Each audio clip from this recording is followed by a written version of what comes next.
Looking for M's like I lost a friend. Jump out of my bed like where that bread. You go hold the egg, way to bring the check. When we talk, we collision cars. Keep us in your thoughts, fully dressed at the crack of dawn. Weapons letting off, I can hear it from the block. See them creeping through the fog. Season's greetings, the feeding season can start. Oh my God, look alive, looking like I live life on a crooked line. Doing fine, you want maximum stupid, I am the guy. First of all, fuck the fucking law. We is fucking raw. Stay tall, oysters on the half shell, sushi bar. Life a bitch and the pussy fish, still fuck the raw. I'm a dog, I'm a dirty dog. Ha ha ha ha ha. Oh, dirty bastard, go in your jaw. Shimmy, shimmy, y'all. Got to see me in the hemi, going gimme, gimme, y'all. Pugilistic, my linguistics, RJ Ruder damage, y'all. And I rap it, pornographic, bitch, set up the camera. Ooh la la, ah wee wee. Ooh la la, ah wee wee. Ooh la la, ah wee wee. Ooh la la, ah wee wee. Ooh la la, ah wee wee. Ooh la la, ah wee wee. Ooh la la, ah wee wee. Ooh la la, ah wee wee. You covered disruption, I got you covered, I'm busting. My brother's a runner, he crushing, it's no discussion. I used to be Munchkin, I wasn't supposed to be nothing. Y'all fuckers corrupted and up to something disgusting. My pockets are plumper this season, I love to cup 'em. I'm afraid of nothing but nothingness, ain't it something?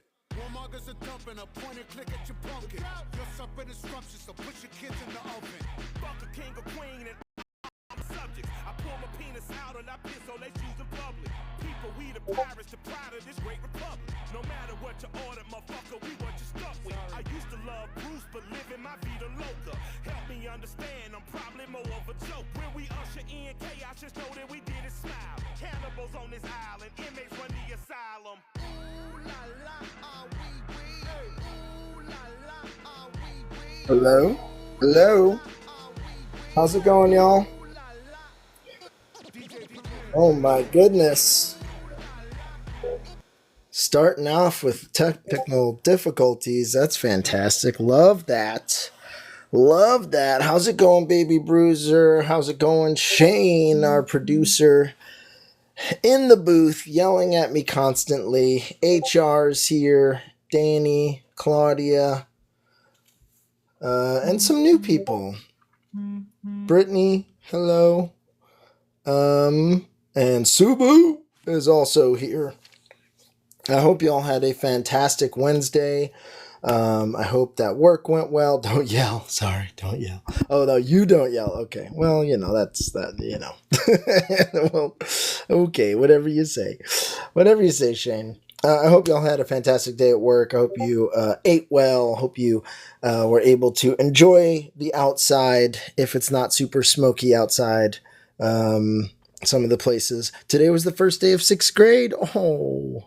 Oh, congratulations, maybe. I hope it was wonderful. Jax is at work right now. Okay, well, thank you for being here. I know what it's like to have to work with, TikTok in your ear. I know how that's like. Yeah, mama's in the feels. Well, sending all the love. Let me see if I can do it. Sending love. This is for... No? There it is. That's for the first day of 6th grade. Met the teacher and was at work until 7 p.m. Oh my goodness. See y'all. The block is out here working. Out here working hard. That might be some of the hardest work you can do. Sending the kids off to school and talking to the teachers and getting ready for the school year. That is tough work. Yes. Yeah, for real. So I hope, again, y'all had a good day. Please, let's get those likes up. Please share out the live. We've only got 7 people here in the room, so we don't need too many shares. If you are a MAGA person and you'd like to come up and speak to one of these prompts, I would love that. If you are new here, I don't see any new people here, but if you are new here and you are interested, you can also check the links in the bio. Oh gosh, I'm already seeing something I messed up. Hold on. Our tip jar is reset. $25. $25 is all we need to fill the barbershop tip jar. All the money for the barbershop tip jar goes to funding the purchase of the camera. So we got to get that purchase done so I can start making stuff. Thank you for the heart me. Got to make sure that me and my brother can start producing things because y'all are not sending me commercials. Y'all are not sending me videos. Okay. And it's time for me to start just making commercials and making videos that I can show you because I think that would be a lot of fun. And it will also help me in the creation of larger products, which you'll see on my, which would go uploaded onto my YouTube, which you can also subscribe to. The links are in the bio for the YouTube and my Substack and all of the other apps where you can follow me and any of the stuff that I put out. So yeah, that's what's going on. We will wait a little bit to see if anybody wants to come up. I know it's light pickings now. Very, very, very light pickings in terms of the MAGA wanting to come up and actually defend this guy.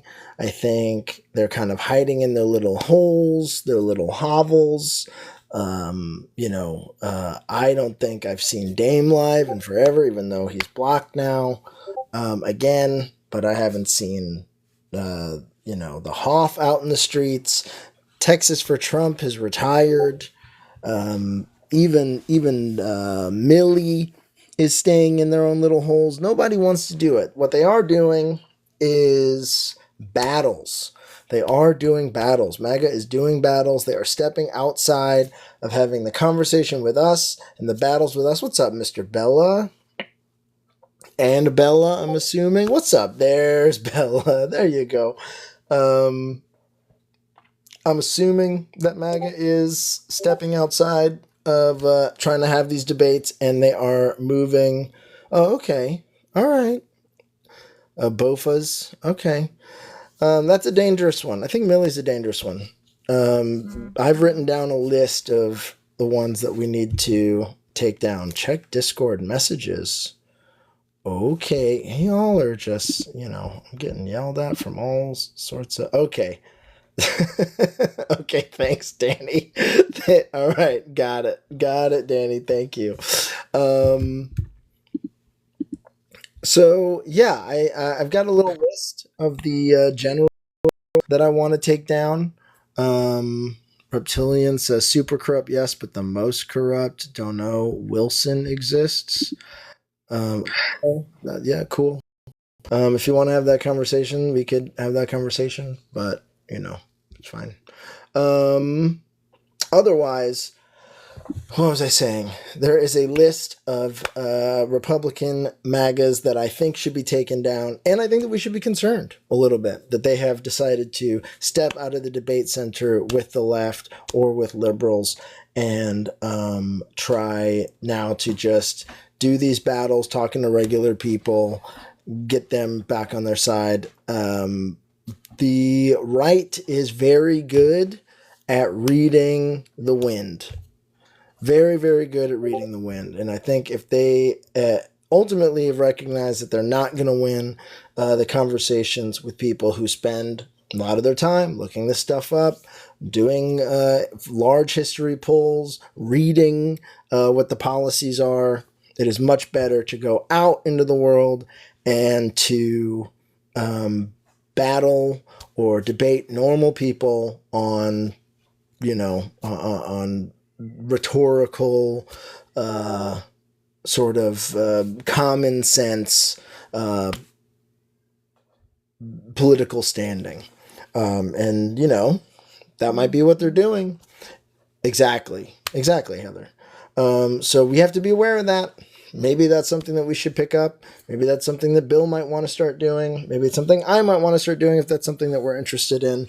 But that does kind of center the conversation a little bit on what we'll be doing a little bit later, which is a pretty in-depth breakdown of the birth of conservative media.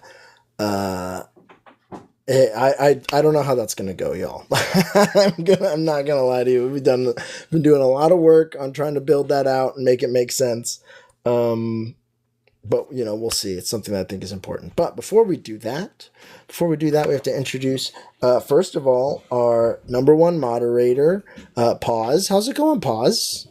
Ah, hey. It's going good. Yeah, good day. Yeah. Yeah, it's been a pretty good day. Fantastic. How are you? I'm doing fine. Perfectly fine. It it was hot. It was a hot and smoky day today, kind of downtown. It was. Yeah. Yeah, the air quality was not good. It was poor. We'll say that. So I spent a lot of time outside. I lied to an old white man who asked me if he could borrow my phone. I told him I didn't have my phone on me, but that's just because I didn't like his tone. I didn't like the way he broached the conversation. He just kind of looked at me and was like, "Hey, what charge is your phone at?" And I was like, "Okay, I don't like that. I don't have a phone." So That's weird. yeah. If you're an old white man, come to me. Correct. And baby Bruiser, how are you doing? I'm doing well, and it's funny you should say that because conversely, it was very breezy and nice by my work, but by the time I get home, it's something wicked this way comes. Like it's very cold, very overcast. The SF microclimates do what it do. Mm-hmm. But I did the bob and weave with the white lady, and then she just decided to go forward, and I did too, and somebody got shoulder check. Shoulder checks. Yeah, What me? yes. Was not me. Pause and I have had this conversation about no longer breaking stride for white people, especially older white people. We're just not doing it. It's true. Just Especially older white men. Yep, older white man not doing it. Oh, Especially 100%. especially if older white man is with younger white son. Absolutely not. Not doing it. That's a lesson to be learned. Yes, it's time. I was just gonna say you're gonna learn today. That's right. Yeah, we are not setting any sort of imprinting examples anymore. Let y'all. This is a hard stance on the Afro platform. Do not break stride if you are walking in line with a older white man. Don't do it. I think everyone agrees. They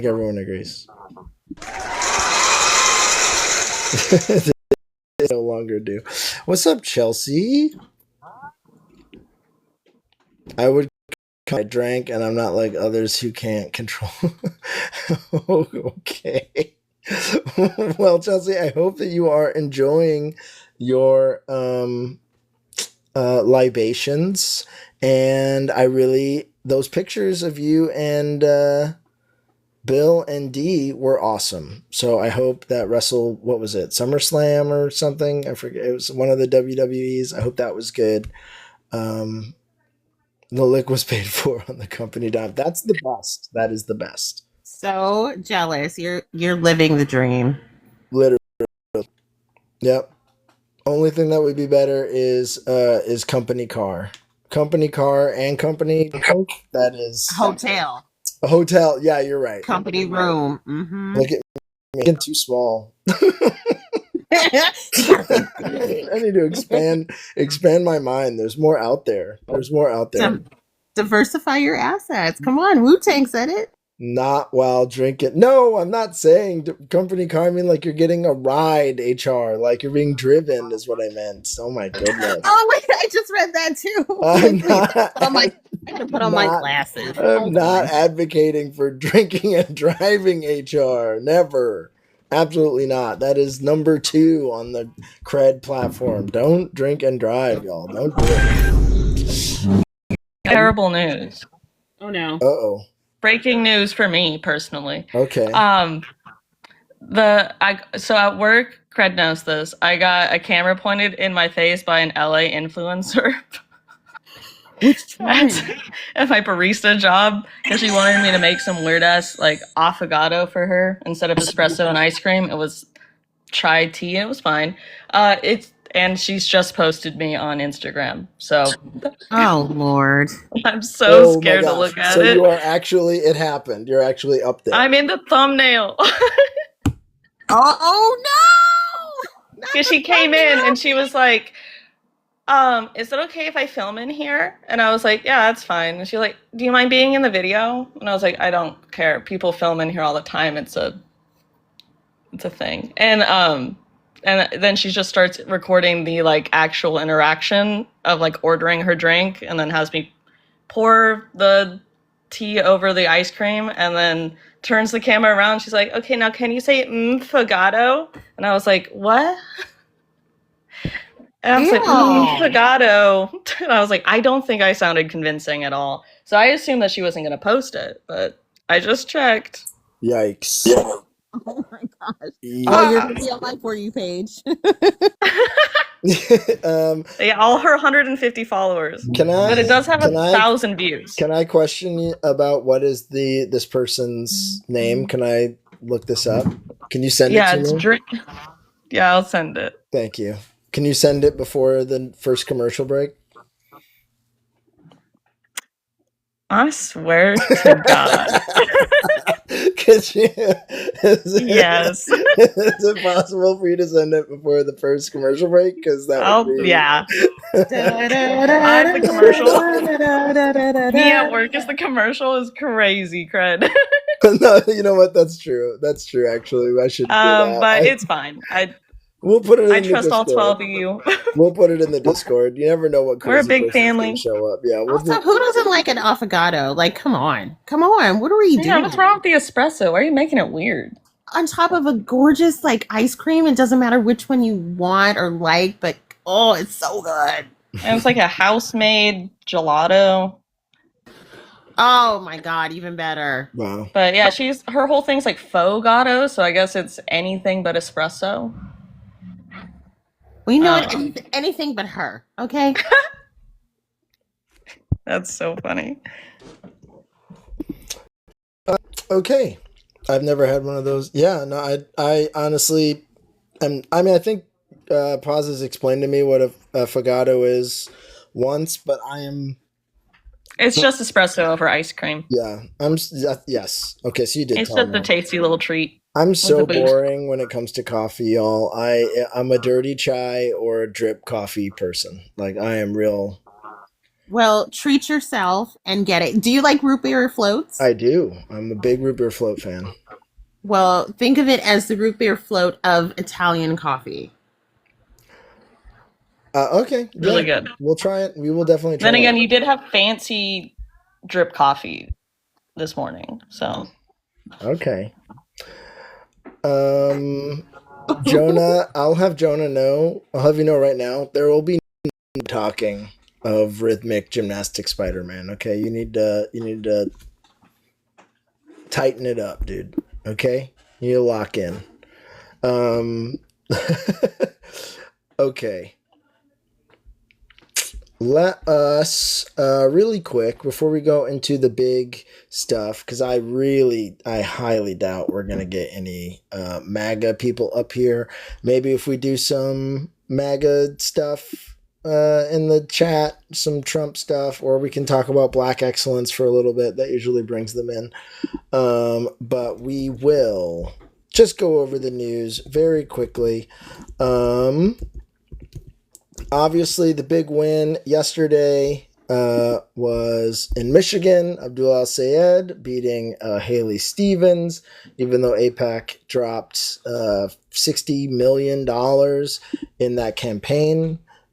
Big W's there, really hoping that the Dems circle around and start supporting these progressive candidates who are winning all over. That would be wonderful. Can we depend on that to happen? Probably not. But we can see. What else? A transgender candidate in Michigan, Joanna Whaley, I think I'm pronouncing that correct, was victorious in a Michigan Democratic primary. They're a hospital chaplain who defeated 2 rivals and is favored in November to become the state's first transgender legislator. So Michigan is doing big things all over. And then, let's see. I know Cory Bush lost, which we can talk about that if people really want to talk about that. A lot of lukewarm Democratic endorsements today. Exactly. Exactly.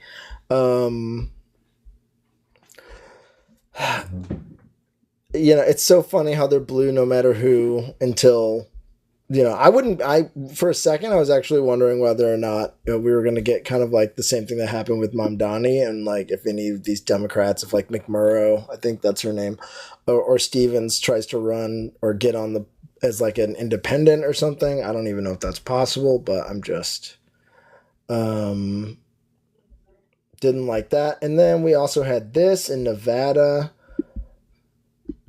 Trump talking about food stamps in Nevada. But here in Nevada, we've created over 40,000 new jobs and lifted nearly 100,000 Nevadans off of food stamps. And they don't want to be on food stamps because they've got new jobs. They've got jobs. They don't need food stamps. So wonderful. Loving that. Keep in mind that last I checked, there are over... Yeah, the clap. Yeah, I know. There are thousands, I think it's over 80,000 children who are now food insecure because of the removal of food stamps and SNAP all over this country. So absolutely have to love that. Let's see. Is there anything else that I need to cover before we go into this? Yeah, Trump is revamping the White House helipad. So there's another project that I'm sure in a few weeks we'll hear about him absolutely messing up. Oh, and then wait, hold on. Let me get this because Shane sent me some stuff that we didn't cover last week or on Sunday. Let me get this really quick.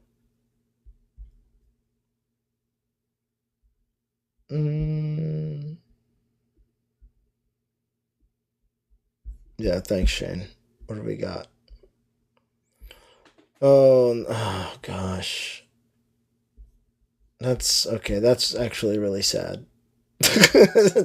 That's really sad, Shane. I don't want. Oh my God. All right, we'll cover that in just a second. But right now, the Democratic Party's effort to enlist social media influencers ahead of the midterms and 2028 election. After their 2024 election loss, Democrats are looking to improve in one area where Republicans have dominated in recent years, the social media landscape. Democratic National Committee has been working to grow its influencer and creative program, partnering with more than 500 creators to help amplify the party's messaging ahead of the midterms and going into the 2028 presidential election.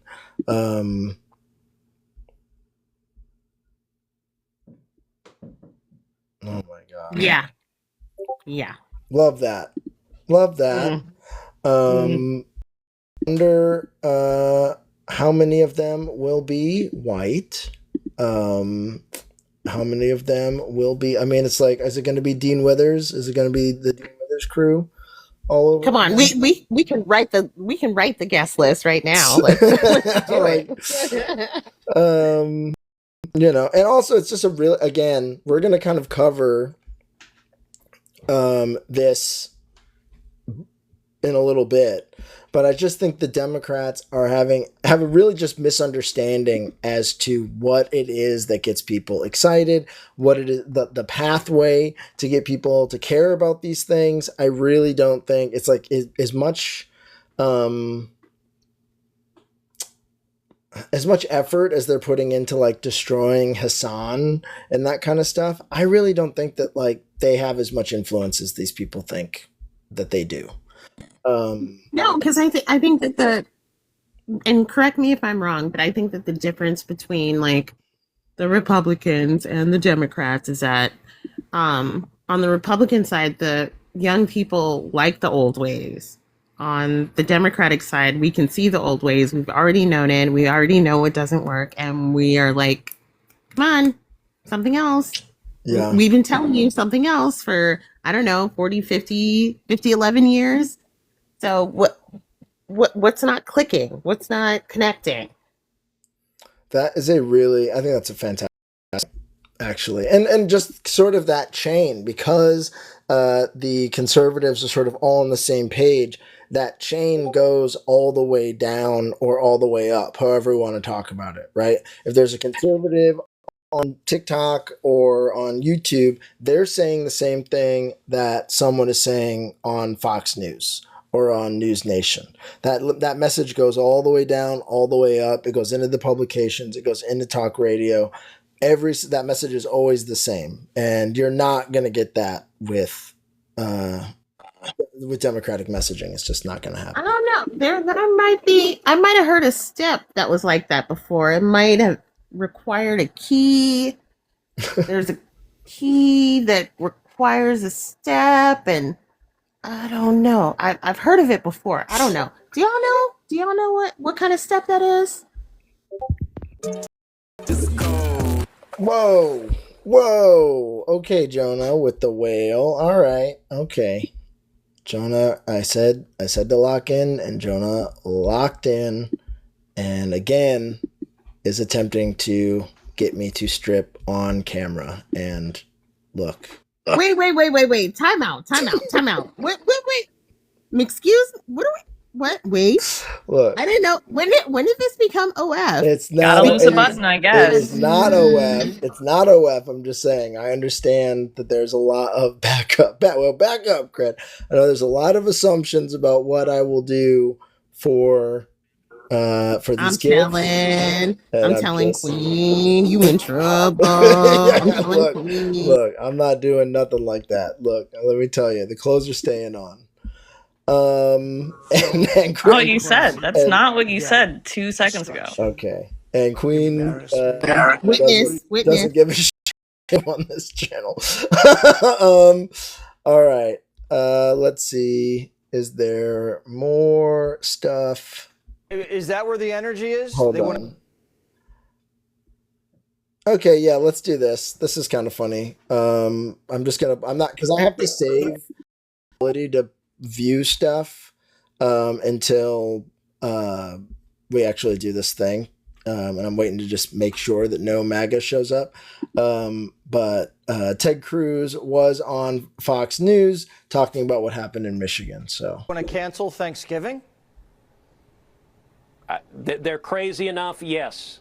They want to cancel Thanksgiving. They want to cancel Christmas. Look, these communists hate America. They hate capitalism. El Sayed is also an Islamist, as is Mondami. And look, you see the green-red convergence where the communists and the Islamists, they want Sharia law.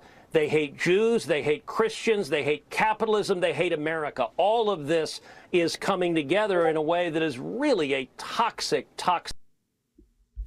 You hear that, y'all? You hear that? We're coming. Islamist. We're coming for everything, y'all. Good. I hope so. Shoot. I mean, to be fair, as an indigenous person, I don't really like Thanksgiving. Look, Well, of course, naturally. I was gonna say let's workshop what we call it. Like, and you go first because listen, it's not for me, but I'll chime in. if you just, the name, people don't give a shit about the name. People don't give a shit. As long as we're getting together and eating food, that's the only reason I'm there. I'm there to see my family. I'm there to eat a lot of food. I don't give a fuck about Christopher Columbus. I don't give a fuck about the first Thanksgiving. My thing is that. You know how there's a day for everything now? I think that we should actually let First Nation and Indigenous people name it something that would be so offensive and so bothersome to white people that they can't ignore it and then just stamp it. Right. That's what we need. We need something like that. And that's why I'm like, I can't name it because that's not on me. But I would love to see a caucus of First Nation and Indigenous people come up with something that they know white people would hate. Oh God, it would warm my soul. Oh, I'm all about it, especially if we're in this this political environment of like, oh, we're trolling. It's actually, the more I think about it, the more I actually love it. The more I think about it, the more I'm like, oh, would they be furious if we were to just call it like, you know, I don't know, fuck Columbus Day. Like, yeah, let's start there. Actually, that would be great. Treaty Breakers Day. This is something crazy. Like, yeah, I'm all about that. Saltine Saturday, I like that. I think that's really good. White people's way. Can I just say that after the past few weeks, I'm fucking done with America, but I can't fucking leave because I'm trans and can't get a passport. Yeah. I mean, I think that is where a lot of us are at. We're all trying to maintain positivity, but I think there is a deep rooted sentiment of, forgive me hey, like, fuck this shit, that runs through everyone. And I think you have more, you have more right than most to feel that way. Let's see. Did we early on cover this thing that happened with SpaceX? Did anyone cover this thing that happened with SpaceX? One of his $1 billion rockets had exploded at 5,000 miles per hour or something like that. And crashed into the moon. This is a stupid question. I'm not a rocket surgeon, but you've got space trash, and like SpaceX rocket booster just crashed into the moon, leaving a massive crater. Does using reusable rockets cut down on the space trash? Well, first of all, I'd say we've made a ton of progress. I mean, America leads the world in this regard. It used to be the case that all rockets were disposed in the ocean. Now you've watched over the last few years, I mean, SpaceX has recovered more than 600 of their boosters by bringing them back in a spectacular way to land on ships and land back on land. Blue Origin has done the same thing with New Glenn. Stoke, companies like Rocket Lab, and are also working on similar technology like that. The same will be applicable on the moon. First, it's very infrequent to have things like the Falcon 9 second stage crash into the moon. Second, it's not a big deal right now. The moon has clearly seen better days. But once you have reusable upper stages like Starship is doing, you're not going to be throwing them away. You're going to be turning them, landing them on the moon, and they're going to contribute to the city block you're trying to build on the lunar surface. Okay. Got it. I mean, I agree with that, a lot of that, except for we're not building anything on Mars. We're not building anything on the lunar surface. That's not happening.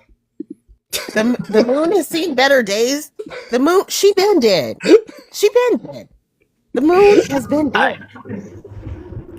Honestly speaking, though, I have heard from a lot of people that NASA is currently planning an expedition to start colonizing other planets, and Mars is the first on our radar, apparently. Yeah. Okay. I mean, yeah. I mean, they talk about it, but like, I don't know, guys. It's just, I don't know what to tell you. I don't know what to tell you. I don't think it's gonna happen. I think I might know. I mean, if you want to see the Challenger tragedy happen, but they might make it to there and then watch them implode, or who's the billionaire that imploded in his PlayStation capsule? Yes. The Titanic. It's gonna be like that, especially now that we have no funding. We it's not the same NASA that I grew up with.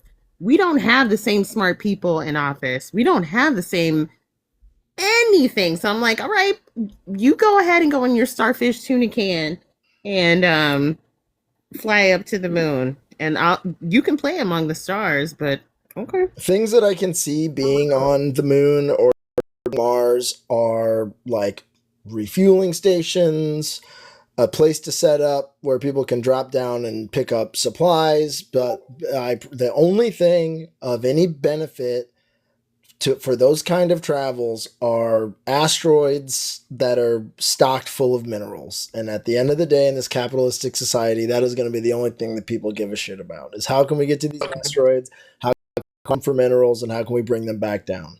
The idea of getting people there and keeping them alive in a way that is sustainable is just not, I'm sorry, it's just not, I don't see it. I mean, do we even have people manning the net, the space net, as it were? Like, we don't even know what's coming in. We hear about it a week later because there's nobody at at any telescope. Who's at Hubble? Who's at NASA? That's who are where? How are we gonna know? Just throwing out all the questions. Who, what, where? Who? I'm sorry. I mean, we need to know. I don't want to be an Independence Day. Yeah. I don't want to live through that, but that's what it's looking like, because apparently there's aliens. Hey, look, point. I'm like, hey, if the aliens want to come down and help us out a little bit, if the aliens want to come down and be a little strategic, we might let that happen. All right, this is a story by HR. I don't like this. This sounds terrible, but I hadn't heard about this, so let's see if I can play this. Is this working? Nope. Okay, hold on one second. Wrong. I've got so many freaking things open. Oh, did they take it down? Rest assured that we're working, hand in hand with HHS and the FDA and the White House and President Trump's team to get permanent solutions so that the Dobbs decision becomes permanent in every single state.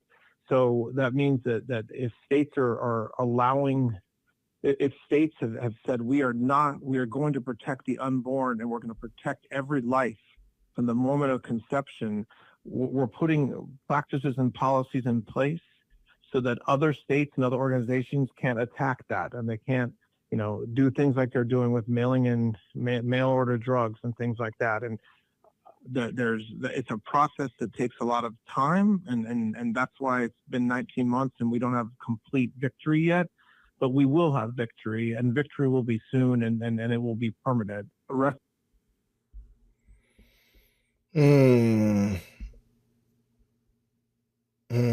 And this is the states' rights party. I can't believe I forgot this. I in my own brain buried the lead, but my brain protected itself from trauma. I wonder how many women that they have coitus with out of their marriages will be afforded that same gender affirming care that the entire rest of the country won't be. Right. Of course. Yeah. Incredibly hypocritical on every single level. If one of these guys knocks up whatever escort or whatever that they've meet, or I'll actually say that staffer, because escorts are probably going to be smart enough to use protection, but whatever young staffer that they're trying to diddle while they are out at these conventions, while their wives are away, they're gonna have I may have to pitch back on that, because there is a big I'm sure you heard of the trad wife movement. Okay. And that is basically, the red pill pipeline for women, and there's a big movement about not using contraception. Really? Yeah. But it's probably once they're in a serious scary relationship, right? Not in hookup. They're not backing hookup culture. The girls aren't, but the guys, you know how that goes. Yeah. They'll come from IUDs. Can I have a second to go stray way off topic? How off topic? If that's all right, Cred. How Like so far off topic that the topic won't be or the topic won't be able to be seen anymore. Okay, yeah, I mean, I'm curious at this point. Now I'm curious. What's up? So I've actually been looking for your live for the past few days because this weekend I found out that my great grandfather passed away, and I've been struggling, and I was like, I need to find somebody that I'm friends with because I'm at the point where things are getting dark again, and I don't want to go back into that place. Um, I'm really sorry, Raven. I'm so sorry. Yeah, I mean, I hope you know. I mean, you've got my you're on the Discord. If you ever want to reach out and message me, please. Um, you know, I think I I didn't want to bring it up. I didn't want to bring it up on the live. I was like, but I have been looking for you because it's like you're really one of the only few people on TikTok that I associate with. That I feel like Oh, I don't know if you know your that your mic. I know. I said that you're one of the few people I have left on this app who I feel like is still safe. Well, I mean, I appreciate that, and yeah, I think everybody in here is sending our love to you, and just let us know if there's anything that we can do. Let me know if there's anything that I can do to help you, Raven. I'm really sorry that you're going through that. That's really rough, and I know you've already been going through a lot. So, we got to get you like a spa treatment or something, because you we gotta figure it out. We gotta figure out how to get you someplace where you can just for a few hours, because you've been going through a lot. And I feel okay. Let's see. Oh my gosh. Hold on. Okay, there was another. I'm trying to figure out where we were. There was another Cory Booker thing that we can talk about with the passing of life. Yeah, exactly. HR. But I just don't. I'm so sick and tired of seeing Cory Booker just pretend to do stuff. I don't even want to play that anymore. It's like kind of so played out.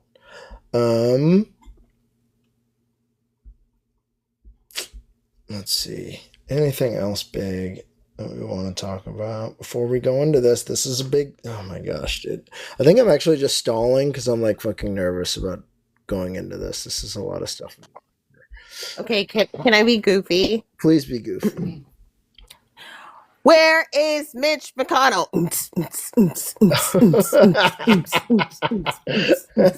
Where is Mitch McConnell? He did. Yeah, 100%. I'll actually even show this because this will bring us, guys. Send out those invites, because once I start this, I'm probably 100% going to get a flag, and we won't be able to share this out, and that'll be it. It'll just be the 13 or 14 of us once this goes out. So I'm just willing to get the flag once we do this, anyway, check this out. Can you see this? Hold on. I need to move my face over here. This is Mitch McConnell's Communications director? What's going on with Senator McConnell? We haven't had updates. Is he doing better? Do you by happen to know if he, or can you tell us, did he sign that July 28th letter, or was that an auto pen from your office? I know people in Kentucky are getting frustrated that they have missed over 46 roll call votes, so anything you can provide us on his current status, I think would be greatly appreciated.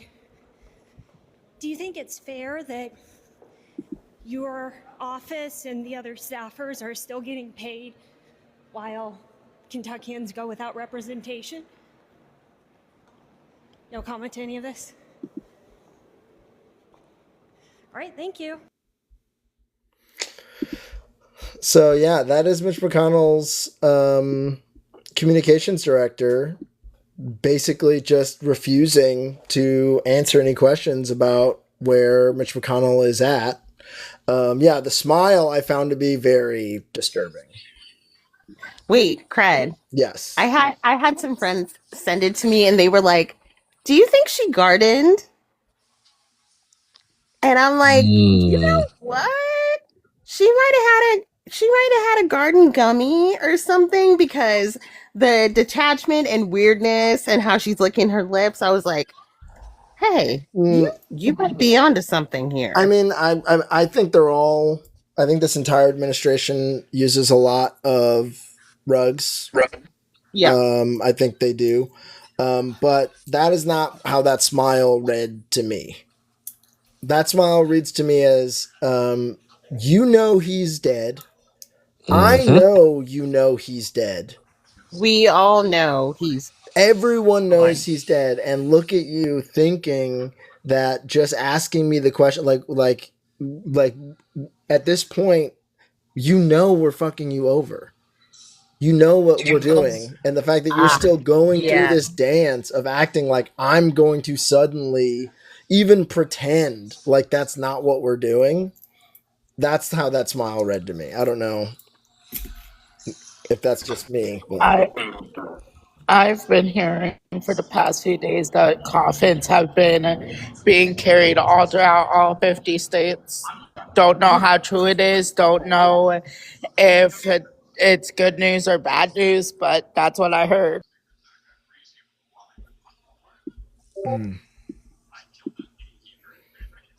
Yeah, I just don't think that there is any. Yeah, I just don't think there's any hiding it. They're just really not even hiding it anymore, and I don't think they feel the need to have to. As long as they don't just straight up say, like, "Oh yeah, no, he's dead. We're just holding it out." They're like, "Yeah, we can just keep doing the bullshit. We'll send out an AI thing. That's it." The fact that the comms director was carrying a Ouija board.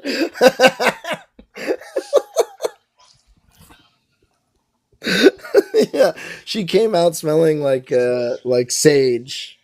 That's fucking hilarious. Okay, let us. All right. Well, there's a certain thing I gotta bring up. Go ahead, Jonah. It came up here for a reason. Did you hear about the Trump being accused of stolen valor? No. Excuse me? He posted a picture of him in a military uniform with, I can't remember which two generals they were, but yeah, that was yesterday, I believe. And so once again, another AI. It's like it's a game for him, and I mean, it's like he's laughing at the military, and I don't know if he sees it that way, but that's what he's doing. So he's posted a picture of him in general, and like a like their dress blues, or it looked like more like an army formal, or definitely army formal, and yeah, there's a lot of military that are not happy about that right now. Really? I'm at this point, he could post a picture of him, an AI picture of him dressed as Mustache Man. And there would still be people there saying, oh, he doesn't mean it in a disrespectful way. I agree with that. Like, remember when he posted that picture of him as Jesus? And all of these Hmm. hardcore Christian MAGAs kept going, he wasn't blaspheming. That was only a couple months ago, so Yeah. it's like, you know, it's every couple of weeks, if not days, this man is doing something wild and reckless and not represent. I mean, he's making a terrible representation of us as a nation. Yeah.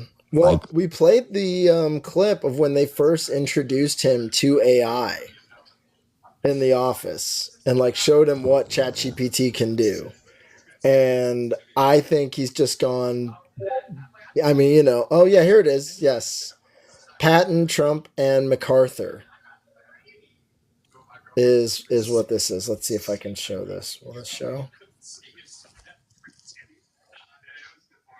That's wild, dude. I told you, That's wild. the fucking draft dodger, the 2-time draft dodger, is now, you know, cosplaying. So it's wild. I'd be mad about that too if I was Yeah. in the military. The last decade has been 40 years long. I mean, yeah, he doesn't take anything secret or sacred. Nothing is sacred to this person. It's all a joke. AI allows him to live out whatever delusional, demented fantasy he's in at like 4 a.m. When did he post this? What time did he post this? Does it say? He doesn't sleep.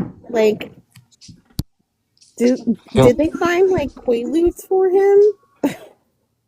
That's a part of his breakdown. The mental breakdown is that like you fall asleep during the day, you get mental activity at night, you don't sleep at all, and then you just start nodding off in the morning. He is, you know, he's falling apart, and they know it. There's been reports of people being like, "Yeah, it's starting to get where we can't even hide it." But this is crazy, and obviously, it's at this point, I think we've learned not to expect for any of the Republicans to do anything.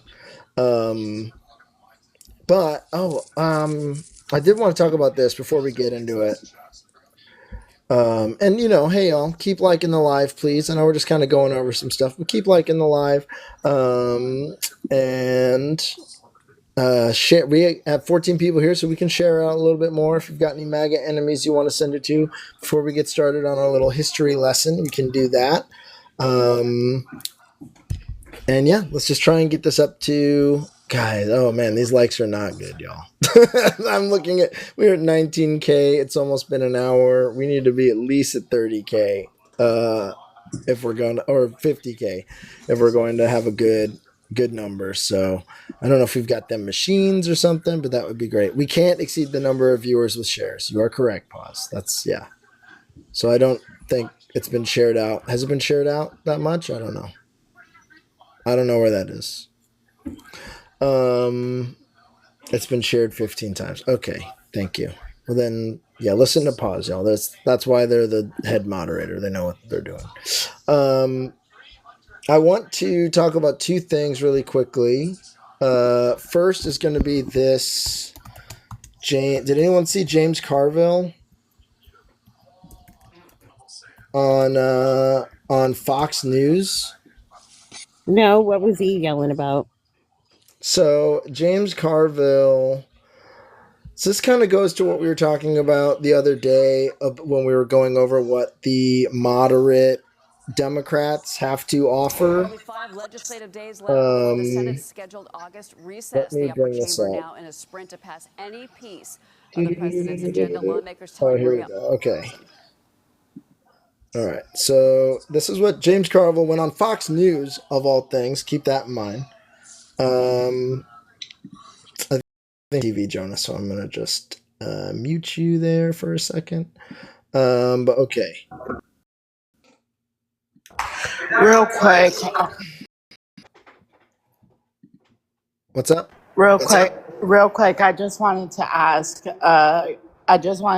Again. Do we have an update on when our primaries are going to be here in Washington yet?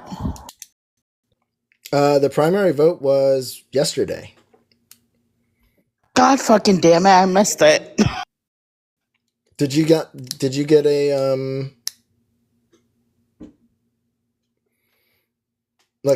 you get a ballot in the mail?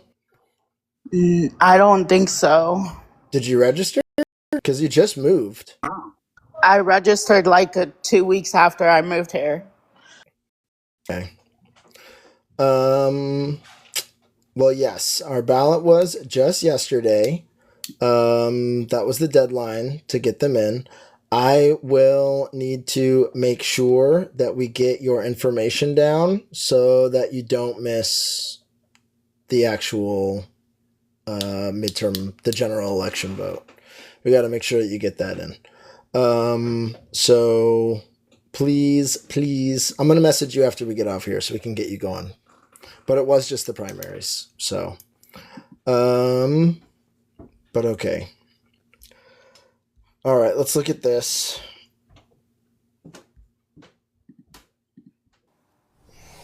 I'm not sure what to understand what Madame is doing, but to talk about the larger Democratic Party post the election in Michigan going forward. I am not going to be in the same party with Hassan Piker. I can tell you that right now. If he becomes a force in the Democratic Party, I'm out of here. I have no intention of ever being in the same political party with that guy. Now, I think that a overwhelming majority of Democrats agree with me. It may be that the two-party system is just going to be under tremendous stress here in the coming months. I mean, you see it in with Tucker and Martin Taylor Greene, and on the Republican side, you see it going on right now. And I can't sit here and tell you for certainty how this is going to turn out. But the one thing I can tell you for certain, Hassan Piker and James Carville are not going to be in the same political party. So that's the first thing that happened. That is him just saying, I know, right? Exactly, Everett. Oh no, what will we do without James Carville? As if he has a long future ahead of us to be involved in the Democratic Party. But yeah, he's just saying like, hey, if Piker is in the Democratic Party, then I'm out. Hey, it's too late. Hassan Piker is operating at least within the outskirts of the Democratic Party. I believe 2 people that he's endorsed or put his thing behind, just one. So kind of have to deal with that. And then I don't know if anyone wants to jump in on this. I just really don't like I don't like the arrogance. I don't like the arrogance of thinking that because you were relevant 30 fucking years ago, get to tell the American people what the Democratic Party is going to stand for. I think that's fucking absurd. I don't know if anybody wants to jump in on that. I will. Because he was. I mean, he is, from that CNN, like Washington to CNN pipeline, he was that guy. So that's exactly why he gets to speak like that. He's someone that I used to listen to because I don't know how it is on K Street. He does. But I mean, you get older and you realize, oh, how you get to see the mechanisms of how our government is made. You see how the sausage is made. And then you realize, like, I dropped him off a long time ago because at his core, he's still a white male in this country, and you have to lead with that. And I'm like, nope, no. And you go back and look at his record and look at who he's supported, and it's not good, of course. Well, But yeah. I don't like Hassan Piker either. I mean, he talks about arrogance, and I'm like, you're looking at the man in the mirror. Yeah, yes, and as Everett says, or what Claudia is saying, Hassan Piker is just a political commentator. He in no way represents anything besides a small bellwether for maybe like where young politically voting people are. But to come out and just go, just 1 second, Raven, to come out and go, hey, if me and this person are in the same party, a big tent party, I'm out. As if we're all supposed to that's ridiculous. What we're supposed to do? The Dems are the Dems are winning right now. and also too that it's not a dog whistle, it's a dog like bullhorn. I think we know what it's rooted in, and it's rooted in like you don't look like me, and I don't like people that don't look like me to tell me what to do with my party. It's not yours. Right. It truly never has been yours. It was given to you, and you ignored all the people that are ignoring you now. But we won't ignore you at the polls. That's the thing. And also too, I also wanted to say about what's his face, Hassan Piker. He is. Do you remember Deaf Noodles? No. What is Deaf Noodles? Deaf Noodles was like a big YouTuber, but he was on that Jubilee with that I can't remember. Like he completely rebranded. Like he used to do like goofy stuff and then it didn't work. He tried to do stand-up comedy, it didn't work. And now he's on the Republican grift. Please look up Deaf Noodles. Because to me, him and Hassan Piker they're not the same, but it's on the same pipeline. Yeah. Pause, are you familiar with this? All right, Pause, are you familiar with this person? I heard Deaf Noodles. Is that? Yeah. I've heard of them. I don't know a whole lot about them. Okay. All right. Jonah, I know there's something you wanted to say about this Carville thing. Yeah, like I have a little takeaway from it. Like, who is like what station is he having this interview with? He's on Y'all Fox News. he's on Fox He's on fucking Fox News. News, Exactly. dude. Spouting this bullshit. I'm done with the Democratic Party. Okay, well, you're on the right place to be saying some shit like that. That's really what I saw in that. Right. Yeah. Hey, Aaron. Hey, Chelsea. Hi. Hello. I wasn't expecting you to come up, Chelsea. Listen, I drank some water. I had a snack. I'm great. I'm great. Feeling a little bit more grounded, just a little bit more. Yes, Okay. I'm more grounded. I said, look, the company drinks have worn off. Okay. We are okay. But I was listening to NPR with my brother. I don't know why he was listening to NPR, but that's besides the point because he's only 20. But I was just, everyone is so shocked that Abdul El Said won Michigan. And I'm like, guys, Kamala Harris lost Michigan because of Dearborn, Michigan, because they were so pro-Pally and anti-blue country. Are we shocked that Abdul El Said, an Arab American, was able to win Michigan with the Dearborn population? Like, why are we surprised? It was very clear from the jump that Haley Stevens was not going to win Michigan if she could not get the Dearborn population on her side. I don't know why all these political commentators are like, I'm surprised he won. If you guys looked at 2024 and why Kamala Harris lost Michigan, you would understand why Abdul El Said won. Like, I don't know. Maybe I need to take the job of Van Jones at CNN. I don't know. But it's, it doesn't take a rocket scientist to understand how Abdul El Said was able to pull off the win in Michigan. Like, I mean, I don't know if anybody else wants to jump on this. I think that a lot of it just into the amount of money that was spent against him, and thinking that might be able to push her across. Aaron? So I am too like Chelsea. I don't know why people were shocked.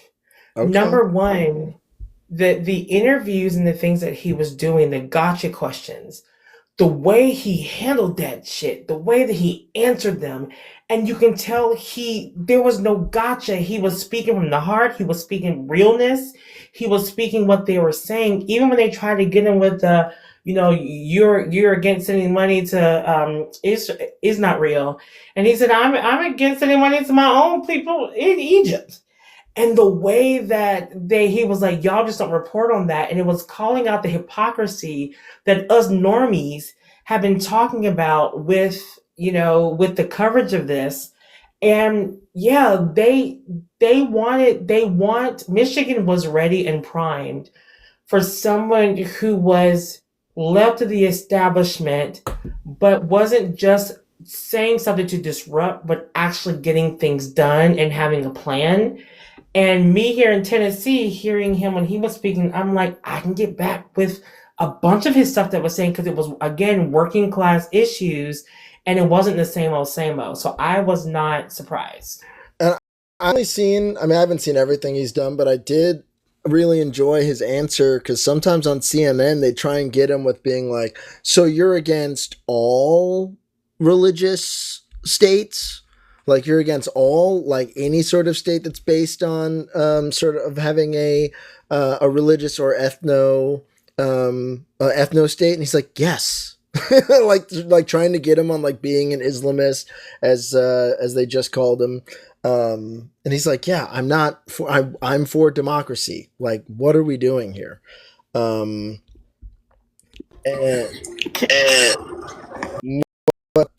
Raven. I'm sorry, I keep over talking everybody, but what I was gonna say was, can I just say that the fact that I don't know the guy who we just watched his name, but can I just say that with the fact that he brought up Michigan and Mom Donnie and Hassan Piker, it kind of seems to me like his problem with the Democratic Party is that he is anti-Islam.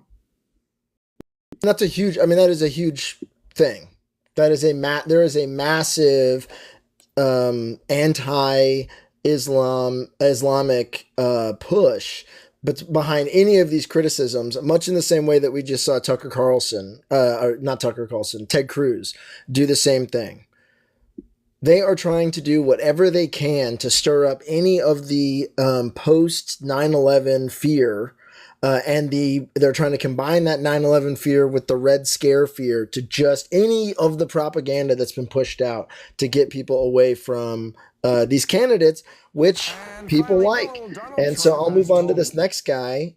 I'm pretty sure this is the thing. We will not be watching the whole thing because I cannot stand it. But another old down the line was a moderate Democrat who has, at this point, I'm thinking is just ready to just say that he's a Republican because of his support of the country that will not be named.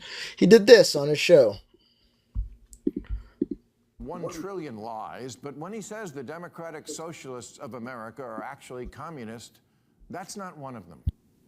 And it's not hard to prove it just by quoting the DSA and their candidates. It gives me no pleasure to have to do this. I'd much rather keep going the good vibes from my summer vacation. I had an awesome one, by the way. I totally got a girlfriend at Bible camp.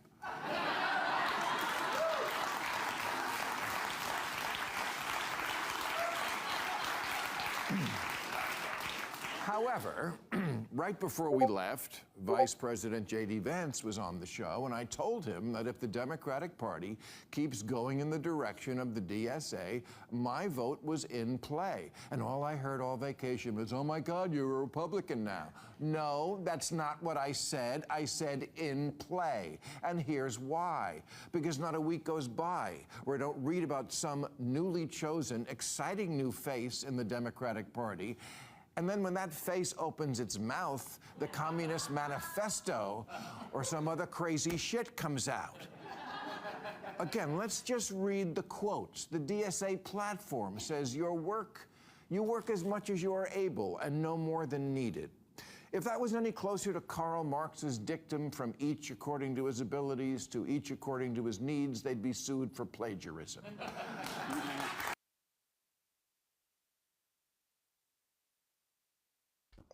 And it just goes on like this. I'm not going to play the whole thing. I think it is fascinating. Thank you. I think it is no. I think it's fascinating that we are actually seeing some of these just center leftists just burn off and say, okay, well, if you're going to engage in any, I mean, we're talking about, people just pushing for Medicare for all, people trying to get grocery stores that, so people can get free food. We're talking about childcare. Obviously, if the DSA is trying to say, hey, we don't want you to work until you fall over at your desk, I don't think that's the worst thing in the world. But if Bill Maher wants to go and vote Republican, if James Carville wants to go and vote Republican, if these guys want to go and join fascists in 2026, I say fucking good riddance. Like, who gives a shit? I really couldn't care less.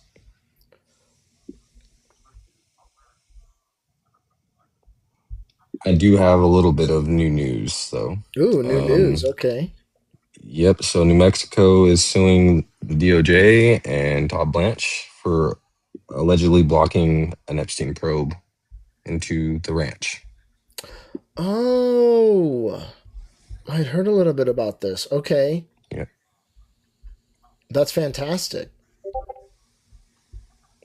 Hopefully it bears fruit, but I mean, yeah, they're suing the Trump administration and Todd Blanche. Right. So I do actually have a bit of news as well. Not necessarily new because it actually happened a little over a month ago. But even still, I feel like it's important to talk about because it involves the influence that America has on the rest of the world. In Colombia, we just had our presidential elections back in May, and we had a runoff election last month, early last month or late June. But I was talking to my dad about this the other day because I remember like when I was looking on TikTok for news about the Colombian election, everybody was rooting for the guy who was pretty much Colombia's version of a Democrat. And I wanted to know, like, if that guy won, would Colombia be declaring war on the US? Because our president, who is leaving office in just a few days, has threatened to declare war on multiple occasions since January of last year. Well, my dad told me that the incoming president is basically a Trump Netanyahu puppet, and Colombia is about to go into another extreme era of violence. And this is happening, what, right now? Yes, inauguration is in a few days. In Colombia. What's his name? I don't remember his name off the top of my head. I can go on Teacup after I'm done saying what I'm about to say. President Abelardo de la Espriella takes place on Friday.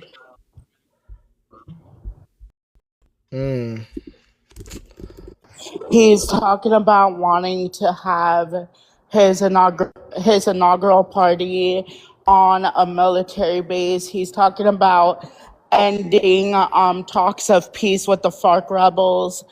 The Petro and previous administrations have started. He's talking about sending the military back into Colombian streets. Like, shit is hitting the fucking fan. Shit is hitting the fucking fan fast. Wow. Yeah, looks like, this is someone that President Trump endorsed. We know how Trump feels, generally backing despots and dictators. Major shift towards a warmer diplomatic and security relationship with Washington following heavy tensions with outgoing left-wing President Gustavo Petro. This is something that I do. I mean, I will agree with. I agree with Raven on one thing. We have got to keep an eye on just the growing right-wing intervention or growing right-wing popularity in politics in South America, in Europe, in Germany. Like these politicians and these parties. Oh snap! Thank you, Aaron. This is popping up. This is happening all over. We got to look out for that. Okay, we're almost in. We're going to take a short commercial break. Please keep tapping the live, y'all. Please keep tapping the live. I really want to get these up to at least 100K before we sign off. And we're about to get into the history part. And I just don't know how that's going to go. And I just really would appreciate if, which one of these do we want to play? Okay, we'll do. You are in C5 top 10%, and you are a popular live. Ooh. Well, that's great. That's great news. So thank you. Thank you all. So let's just keep it up. Is the ground a real commercial? This is a real commercial. And someone submitted this. So, I don't know if y'all are paying attention, but someone did submit this. So real commercial break. Tired of feeling worthless? Like you just accept being alone and boring? Do you like being called names like loser, and fatty, or big chubster? How's that make you feel, huh? Being called big chubster? Make you feel angry? Make you feel mad? Big pathetic fatty? Well, you're not gonna improve on your life if you keep sitting there on the couch eating snacks all night. It's time to get maxed. With IK Multimedia's Total Max Studio, you'll receive all the tools necessary to become an absolute unit. Guaranteed. You can learn a new skill. You can juice up your tunes. You can serenade the women. So, what'd you think? Please stop calling this number. What are you waiting for? Get ripped. Get hot. Get mad. This product is designed for dangerously awesome people only. Side effects include being extremely attractive. We are not responsible for the heart stolen by using this product. Please be advised. Okay. For a second, I actually was kind of like, this is actually an 80s commercial. Well, that is Bruiser goes, bruh. Shane. Send that. Who do we think sent that in? Put in your votes. Who do we think sent that in? There's Shane or Subu. Shane or Subu. People are saying Shane. A lot of people are saying Shane. That's so funny. That's so funny. Chelsea says Subu. Jonah says Subu. Claudia says Shane. Oh my goodness. All right, we'll do a few more seconds. Shane or my brother. Okay. Yes, Alden is not a bad guess actually for this. But in actuality, y'all, this was sent in by Danny. This is a Danny. This is a Danny submission. Never would get Shane that. says y'all are tripping. I think there was just a lot of, there's a guy flexing and a tank top, so we're gonna lean towards Shane maybe sending that in. But no, I need to see what the hell Danny's FYP looks like if that came up in her algorithm. I was just there. I was thinking, I'm like, okay, Danny. I must be like, God, well, hold on now. Oh my gosh. It's so funny because there's one commercial I've wanted to play for like 3 weeks in a row, y'all, and I can't. Oh, Danny's coming up. Danny wants to talk about it. Let me just say, I don't like beefy white tea men. Just FYI. She said, "Put some respect on my taste." Of all the things, I love it. Like, Right. hold up. Look, let's get one thing straight. Not my type. Nope. Heather, Okay. you missed this commercial. Yeah, no, totally. Yep. That's fair. But anyway, That's I'm gonna be That plays tapping into after I get the out the shower, y'all. that commercial plays into the male loneliness epidemic. Facts. Yes, yes, yes. There's that replay. Sorry, we've got a no replay feature, y'all. No replay feature. That's Heather, I'll send it to you. yeah. We'll put You it. can drop me cred. We'll put it in the I have a Discord. question. Yes. Have I ever guessed correctly on any of these commercials as far as who sent them? I don't think so. I'm not sure. I think I don't know. Maybe at the beginning. I think no, I don't, honestly, I'm not gonna lie to you. I don't really keep track. I don't keep track of who's getting the W's on these votes. Maybe we'll start having Shane do that. Shane, can you do that? Just start keeping track of who's winning these votes. Are you doing enough? Can you do that for me? Chelsea, stop it. Stop.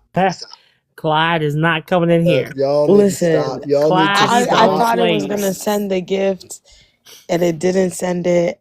And I saw the text. I'm like, look, I'm just gonna send it anyways. Y'all I don't need know to what this stop means. asking to see Clyde, y'all. Clyde is Cred's evil doppelganger, but he used to own slaves, so that's why he can't come into this space. Wait, what do you mean? It is horrible. It's really bad. He's a white guy, literally a white guy with a palm-made bouffant. My community gift is a white guy. Oh, come on. It's horrible. It's real bad. Do you think made him that a if white you dude. contact TikTok, maybe we've got to escalate this? It literally is a white dude, baby. We have to escalate this. It's really bad. There's no reason for it.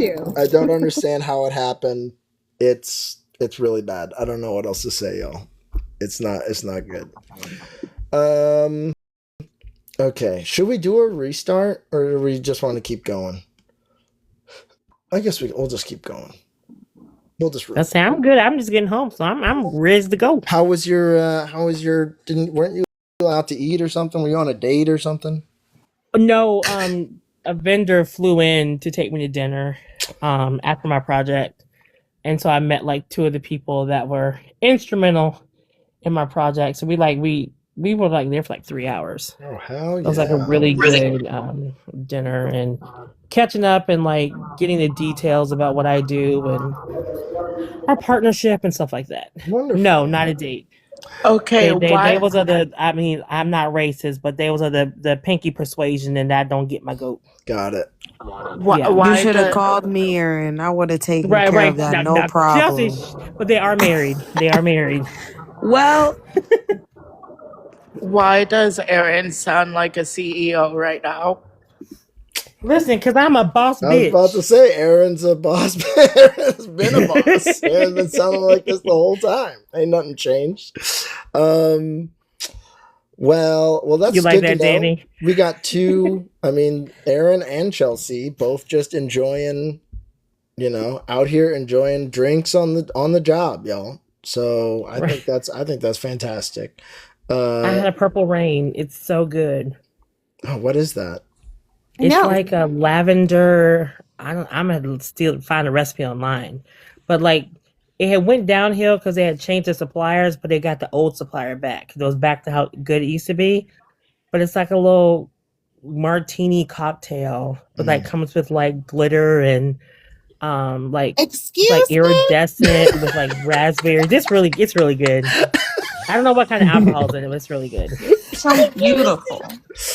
I was like, martini and glitter. I think I might have a picture. Let me see if I got a picture of it. Oh my I'm looking it up god! right now. Meanwhile, I had like 5 mojitos and a tequila sunrise. Right. There you go. Oh, we had a salad. It was like what 9:00, and the broker of the firm was like, "Do you guys want another drink?" I said, "Hello." You don't have to tell me twice. I had a time. A time was had. All right. Okay, so it has vodka, how do you say this? Curacao, Curacao. Curacao, grenadine, fresh lime juice, lemonade. That It is sounds a pretty drink. lovely. Sounds like It a is good, a very pretty drink. sounds like a good time to me. But look, y'all. I'm a simple man. All right, gin and ginger ales or dirty martinis. We keep it real simple, or just a straight mezcal shot. Though I did have a mezcal old fashioned the other day when Paz and I went to a speakeasy, and that was quite good. Okay. I'm just gonna say this. All y'all's talk about your favorite drinks and shit like that is making me feel like the odd bottle out because I don't do alcohol. That's fine. Don't you garden? Oh, I garden. Yeah. See, everyone's got their thing. Yeah, I garden. Don't worry. I garden. All right. Okay, y'all. I put this off long enough, so let's do it. Okay. Let's. All right. So one of the things that I kind of wanted to point out by covering some of these other things is just how disjointed the left is right now between liberals and between. Oh, Erin's gonna show her drink, so let's get that. Let's finish this out before we get into this history. That's just a happy birthday of a bear. Okay, there. Ooh, that looks Oh, come on. she pretty. Ooh, I love a Very. little glass. okay. Oh, And it's Take called the the sugar Purple up the Rain. Is that a now. raspberry garnish? Raspberry garnish, yes. Nice. come on. Mm-hmm. Not worth $17 fucking, but when someone else is paying, pour it up. That's It right. tastes that much better. It tastes There so you much go. better. Absolutely. Aaron, you sure none of your clients is single? Not one? Chelsea. Listen, Okay, I'm trying to wait, get the we have block to out. know I'm trying to that. get the block out of Lower Whacker, okay? Listen, but I can tell you like how my client got caught cheating. And oh, Go on. Okay, yeah. I was gonna say stop, but no, we gotta hear it. Was it like the Coldplay concert? No, it was worse. Okay, so picture this. Carmen, he's going on like some kind of business trip. He like if you don't know, like my job, what I do is a cross between travel, finance, concierge, problem solving, like you name it. I'm basically their assistant. Whatever they need me to do, that's what I do in my new role. So he called in because he was going on a business trip to Italy. He wanted to book a Ritz-Carlton cruise. So we asked him, like, this was my colleague was on it. She was like, okay, well, what's the name? Is this going to be for X, your wife? We're going to call her Samantha. That's not her name. And he was like, no, he's going to be for a different guest. Okay, well, we need the name of the second guest. My assistant will call you with the name. Scooby head tilt. So the assistant calls in. He gives the name, let's call her Rebecca. That ain't Samantha. And she's about 25 years younger than Samantha. And then he calls back in the next day. If we cannot tell Samantha about Rebecca or this cruise, I would appreciate it. Keep it on the low. Don't send no emails. However, he was too late. His wife had access to the account and was getting the emails whenever stuff was like confirmed. So she email and saw the confirmation with him and Rebecca. He called him the next day. Sounded like he'd been fight all his life. He had to fight. Oh, he my sounded God. so beat down, and he was like, "Yeah, if we can remove her from the account so she don't get my emails." Oh my God. I'm still going. So then he books another suite, 2 more suites with other people from the company. So I guess he was selling it like it was some kind of reward for a job well done. And so his little tenderoni and he hitting all the beach clubs and stuff. And and some people from the company got a free trip as well, and then he got another suite for her girlfriend because she like in her 20s. Scandaloso. Yes, So wait, are you exactly. telling me two Scandaloso. people got basically free trips because this guy got caught cheating?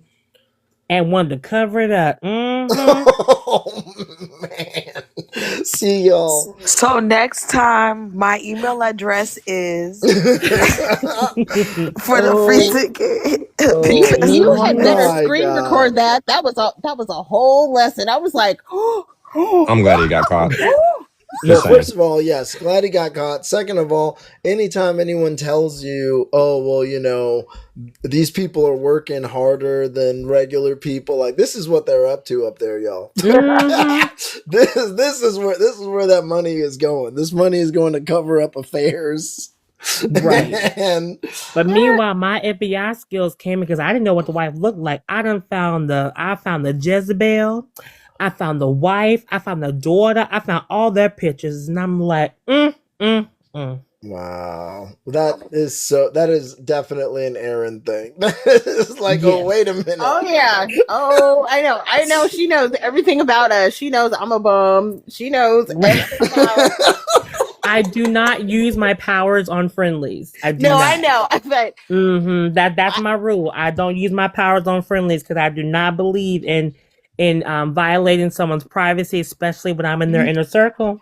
no, I But the know. But maggots and all them other people, game on. the screams I scrumped. That is, yeah, Aaron. that's a wild story. Aaron, that is wild. I will never recover. I will never recover. Thank you. That was my summer. That was my summer love. Never though.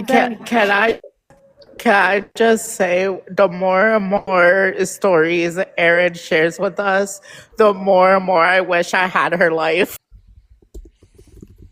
Dude, Listen, Agreed. you and me both. My life is boring. All of us. My life is boring, but my clients' lives. Oh yes, Did he since we fire are his doing assistant? since we are doing Aaron. So once Aaron, again, my email is ch. Chelsea, Chelsea, you know what? At this point, Chelsea, we're just gonna all get together and make you an audition tape for like Love Is Blind or Love Island or No, something. I told everyone, I said I'm applying for Love Island. Like everyone thinks I'm joking, and I'm like, guys, the audition tape will be submitted. If you see me on Love Island season 9, no, you didn't. I didn't see shit. I don't know shit. But I'd be like, ooh, I'm sad. Give me my popcorn. I agree, Shane. I do think that Chelsea would make great reality TV. I really do. And then there's one other question, since we are in the Aaron tea spilling part of the show. Aaron, did you ever find out anything more about the mowing company? What was it? Roland and Mowing. Roland They and never Mowing? they never confirmed. I personally think it is a fake account that he has a friend pretending to be, because the profile picture of it says, I'm just in it for the handicap space. Mm-hmm.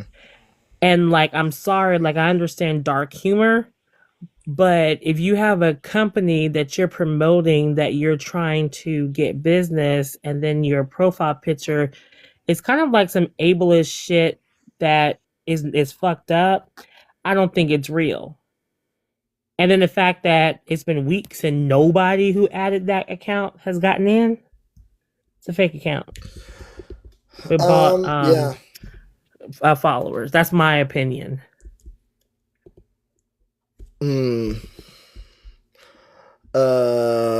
Yeah, it could be that, or the guy's operating under, like, he just never registered it. He's just doing it all under the table, which would still be not great. But it's just the reason why I think it's a fake account, and of course this is my opinion and my opinion only. It is just enough followers so that he can go on panels. It's just over 1,000 followers. And then it's locked down. Ugh. It just, and then like if you, and then that live when I said I found it, the smirk that he had on his face, like, you found it, but you're not gonna know anything. Right. That's what I read on his face. But again, I read into things. I'm a little extra. Look, I was just But happy you and I were both like, dude, fuck this guy. We've been about we've been about fuck no excuses from day one, dude. That guy is awful. So When I he came up here appreciate and it. that he came up here and he pretty much told everybody that he was committing fraud. So I hope, no, Aaron, if you did find it, I hope that you reported it. Well, I don't. Because I looked in the state. I looked in like Facebook. I looked in Instagram. I couldn't find anything except for that TikTok page, and that TikTok page is locked down, and so I couldn't find it anywhere else. So that's why I think it's fake. Not And it's to just someone pretending. not to change the topic, but my mind just clicked on this. Whatever happened to the buying Spirit Airlines thing? My mind just clicked on this. Whatever happened to the buying Spirit Airlines thing? The what? Remember a few months ago, it was like supposed to be community funded. That guy's a scammer and he's MAGA. What? Yeah. The one that was trying to buy Spirit? Yup. It was a scam and he's MAGA? Man. Surprise, surprise. Surprise, surprise, dog. Surprise, surprise. I fucking hate this reality. I hate this reality, dog. They changed it from a crowdfunding model to I forget, like it's gone down a few tiers, but yeah, it was a grift. Womp womp. Wow. Surprise, Well, surprise. did you? Speaking of airlines, did you hear that allegedly the military unalive that medevac plane by blocking their GPS and they hit a mountain? In New Mexico. And now the New Mexico government is suing. Damn, New Mexico's suing a lot of people right now. Yeah, but they were fighting against that hard, and the way that they were making it seem like, oh, it couldn't be that, and I was like, it has to be that. Like, what else could it be? I don't know. Like, I couldn't believe that I thought that they would have settled and not like pushed it, but we have the administration that we have, and they're not so smart. So there you go.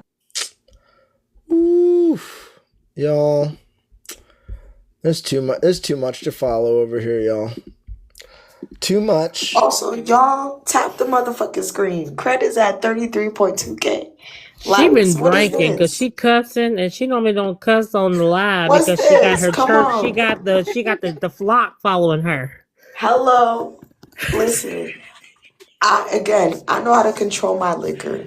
It's very controlled over here. But y'all, come on. Cred been live for at least 2 hours. I know this for a fact because he go on at like and we only at 33. That's right. Mm-hmm. Yeah, people don't. Yeah, y'all better get to tapping. I don't care what y'all are doing. Look, I understand. Like Naquan says, I don't care where your hands have been. They just need to be on that screen. Hello. You might. I appreciate that, Chelsea. And look, I get it, y'all. We haven't had anyone up here to yell at. There hasn't been any like big major debates on that sort of thing. But also, let's be honest. The toxic debates are ruining our minds and politics. they are ruining them in general. So, getting those likes up, enjoying some good tea, covering some current events, and going into what is about to be a very deep dive into our history and the history of conservative media. I think that might be worth a like, y'all. I spent a lot of time working on this. They were washing my body, damn it. Danny, you're the only one. You're the one you get a little bit off. But of course you did send that muscular white guy commercial, so I guess it kind of we're cutting even here. Danny, thank you for your service. Yes. That was tight. All right. So let's talk about the American conservative media, y'all. I think we can all agree American conservative media is a pretty tightly run ship at this point. Baby Bruiser and I were talking about. Oh, I guess. How's it going, Reggie? How you doing? You doing good, Reggie? I was wondering when y'all was gonna get to me. Shit. I apologize. I'm sorry. It's okay. It's okay. Not everything is about me. It's fine. Hi. I'm good. How are y'all doing? We're doing great. Are you working on any projects over there? I am working on my dinner, which is a project right now. Or Okay. my meal prep for the week, yeah. Okay. I feel like every time we see Reggie, he's either doing some sort of home, renovation, or Right, respackling the outside patio. he's or he's making food. So today's a making food Reggie day, and that is fantastic. Maybe we'll get to see it. Maybe we'll get to see it before the end of the show. Maybe Reggie We'll see. I don't do well under pressure, so probably not. Okay. But, okay. That is fair.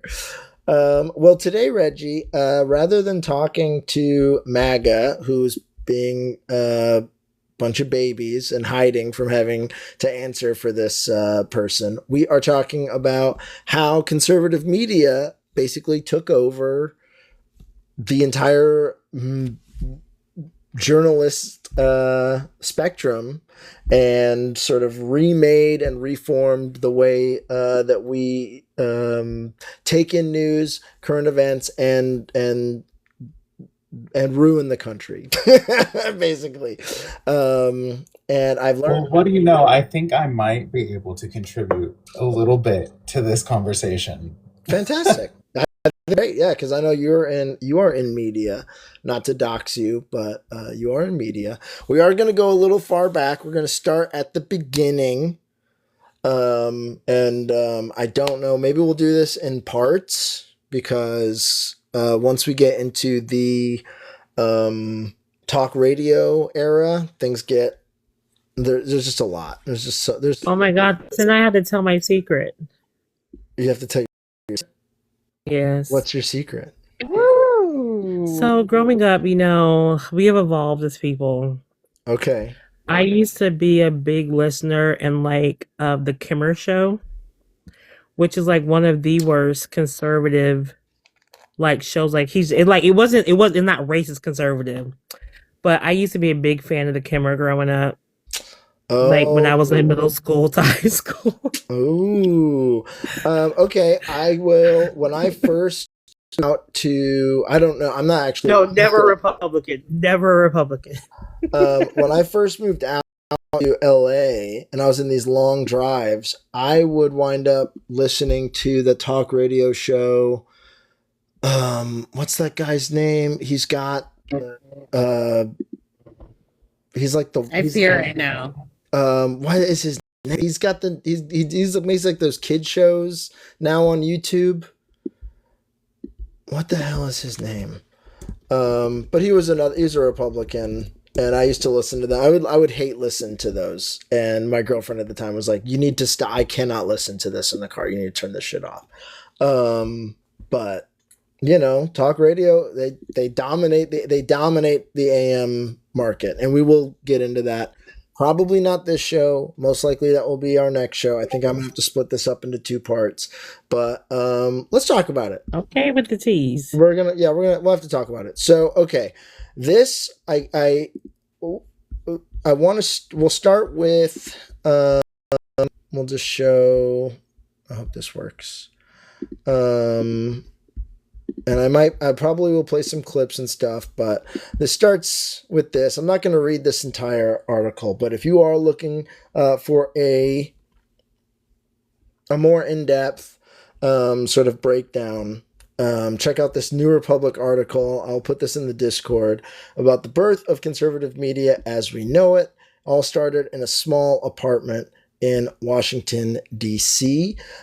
This was in 1953, I believe. Yes, in 1953, Henry Regnery. We'll just read this article and then I'll go. This first paragraph. Flipped through his notes a final time as he waited for the rest of the group to arrive.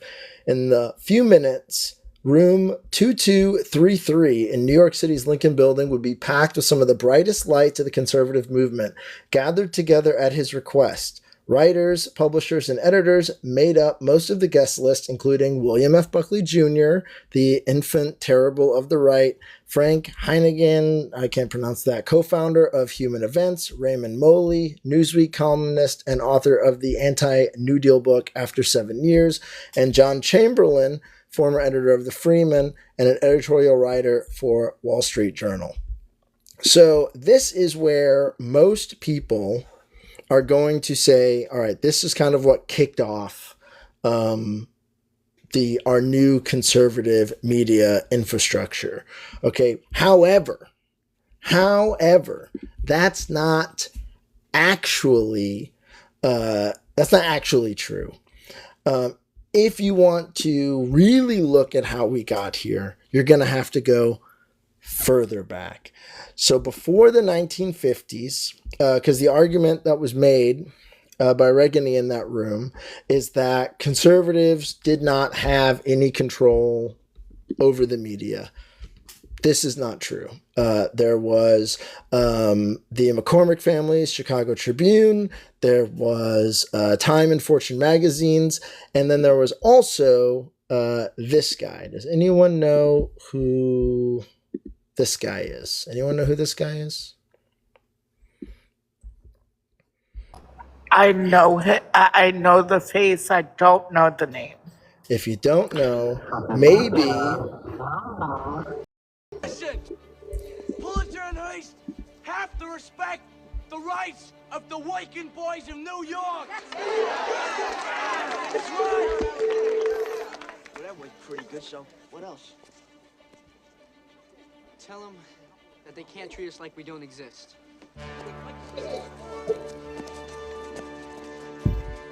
Pulitzer and Hearst, they think we're nothing. Are we nothing? So that is a clip from the Newsies.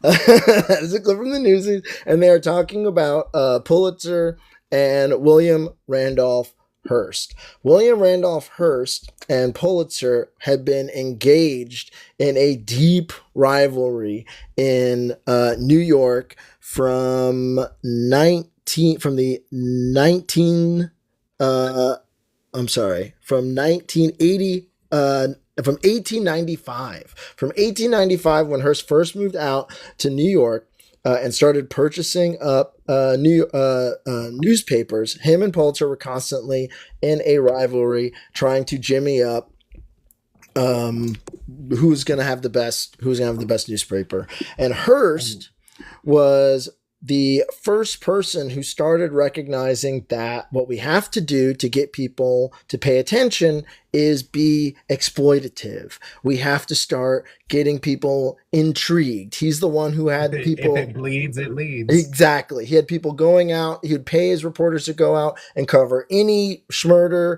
any fire. He would come up with fake stories. Pulitzer came up with the term of yellow journalism, which is basically... So glad we're talking about this.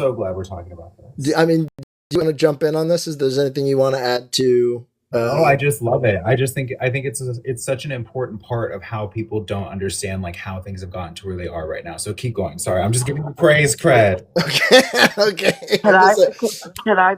Can I just say real quick that what the article said about New York and Wall Street and stuff like that really surprises me, because New York is one of the most liberal states in the union.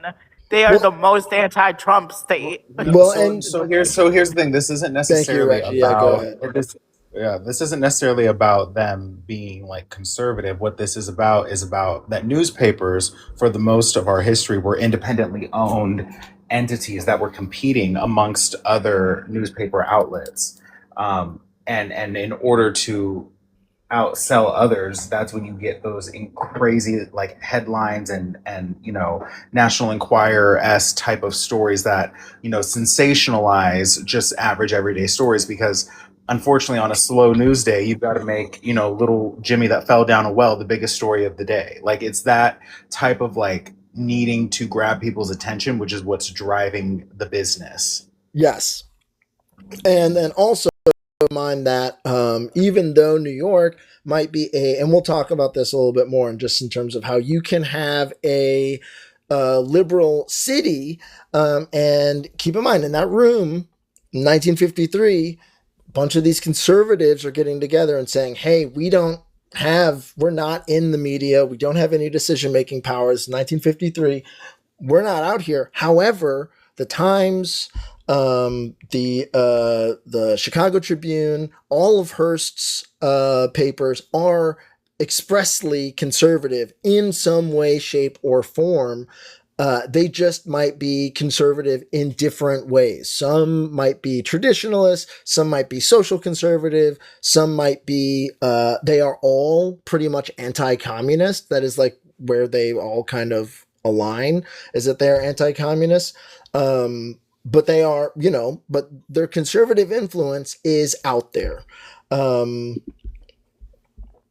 So then, just to keep going about with Hearst, other thing to keep in mind is that Hearst's business model came in three main points.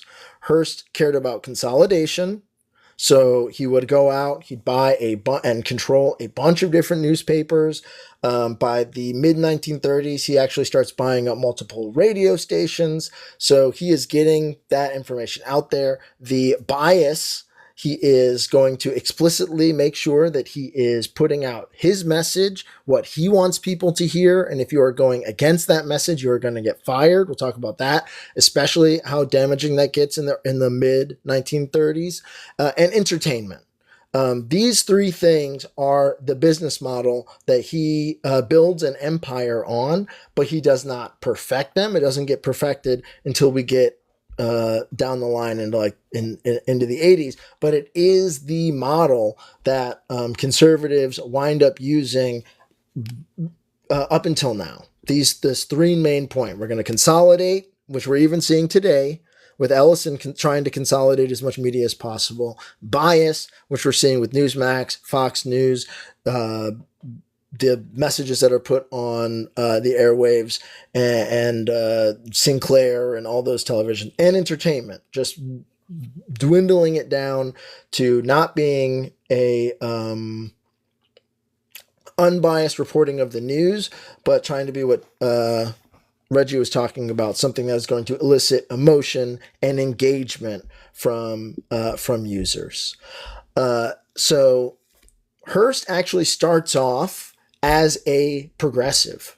He is pushing for progressive candidates. He is pushing for unions. Up until the election of FDR, he is backing a progressive candidate that FDR can't get enough votes at the nomination. So the progressive candidate that he's pushing, he has to drop out, and gets he puts all his money behind FDR, asks for the sort of Republican-esque moderate to become his vice president. That happens. But then the New Deal passes. And from the passing of the New Deal and moving forward, Hearst completely starts to change his ways. He starts to become expressly anti involvement in global affairs. He becomes anti-union, and in the going into the 1930s, he actually becomes pro-Nazi, essentially. In 1934, he travels to Germany and meets personally with the Mustache Man. He does not sugarcoat his approval of the Yahtzee Party. He actually treats the Yahtzee Party in a very friendly manner. He's expressly against their treatment of the of the Jews, but he is extremely for the anti-communist faction and the sort of military stance of Adolf, and writes specifically about it. He even lets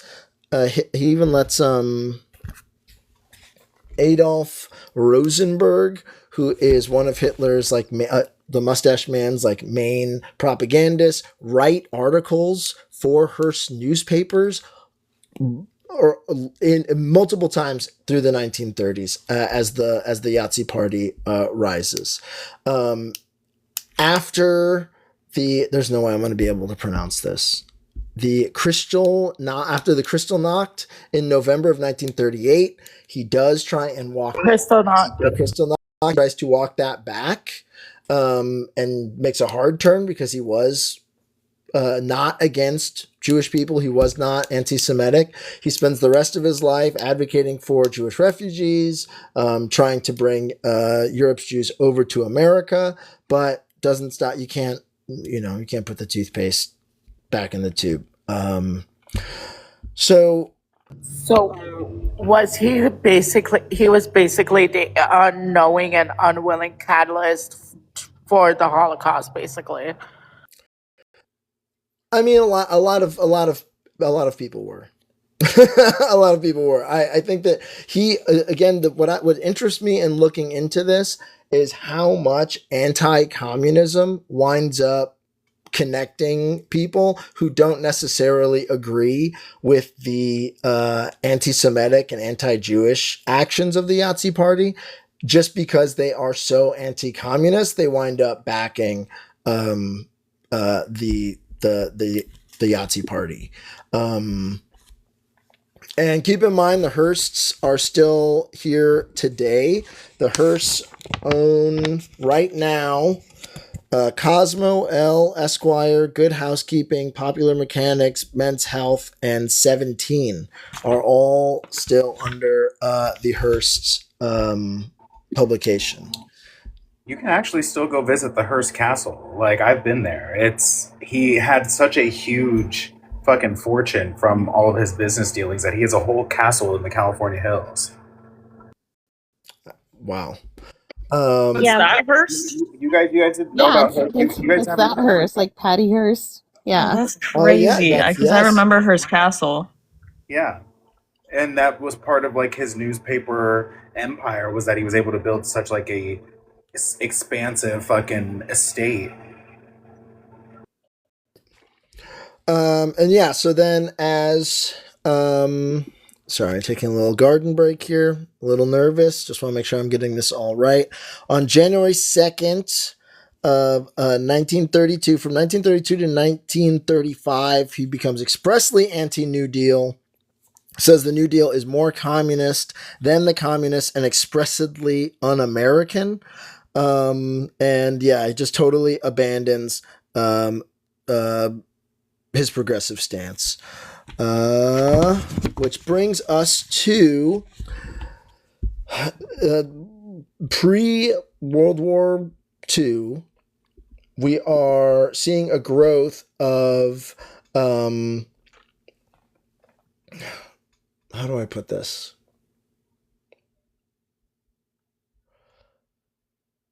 Okay, so we're seeing a growth of the America First movement. Okay, has anyone heard about this before? Yep. The America First movement is run by a bunch of different factions. It is not explicitly conservative. There are Democrats who are in it. There are Republicans who are in it. There are Teddy Roosevelt's daughter is involved in it. It is very, very popular movement. We can just take a second and look. I wanted to show you. There's a boop, boop, boop, boop. Sorry, y'all. We got a little caught up, but I want to make sure y'all can see this.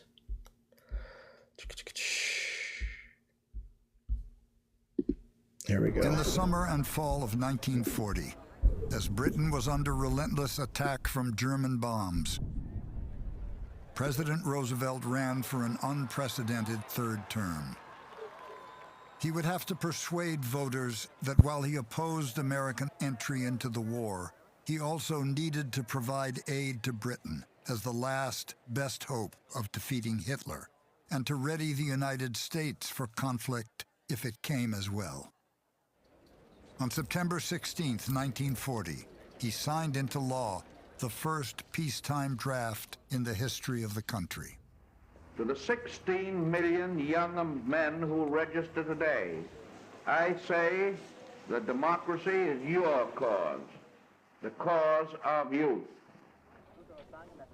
The odds against the democracies had lengthened further. Germany was now allied with fascist Italy in Europe and Imperial Japan in Asia. The Axis.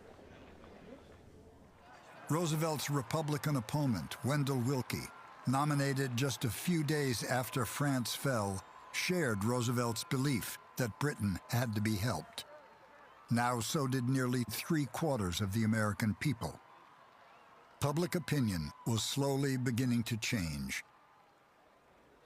But soon after Roosevelt agreed to provide Britain with 50 old destroyers, Charles Lindbergh became the chief spokesman for a new isolationist organization dedicated to keeping America out of the war, the America First Committee. France has now been defeated, and despite the propaganda and confusion of recent months, it is now obvious that England is losing the war. I believe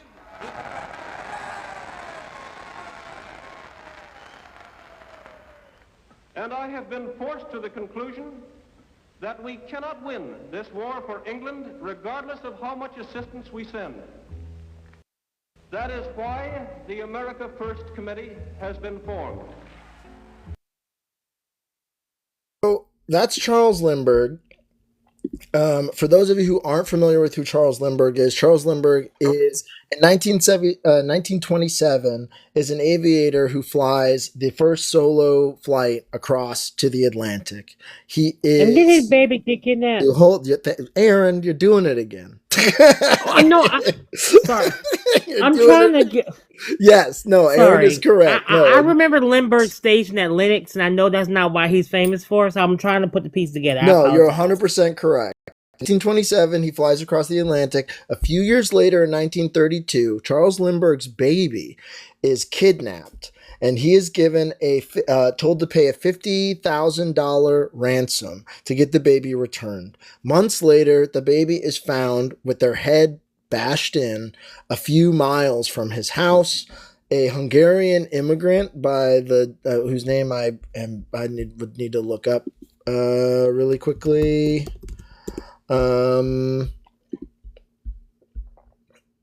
Let's see. A German immigrant named Bruno Richard Hauptmann was arrested after spending some of the marked ransom money for gasoline.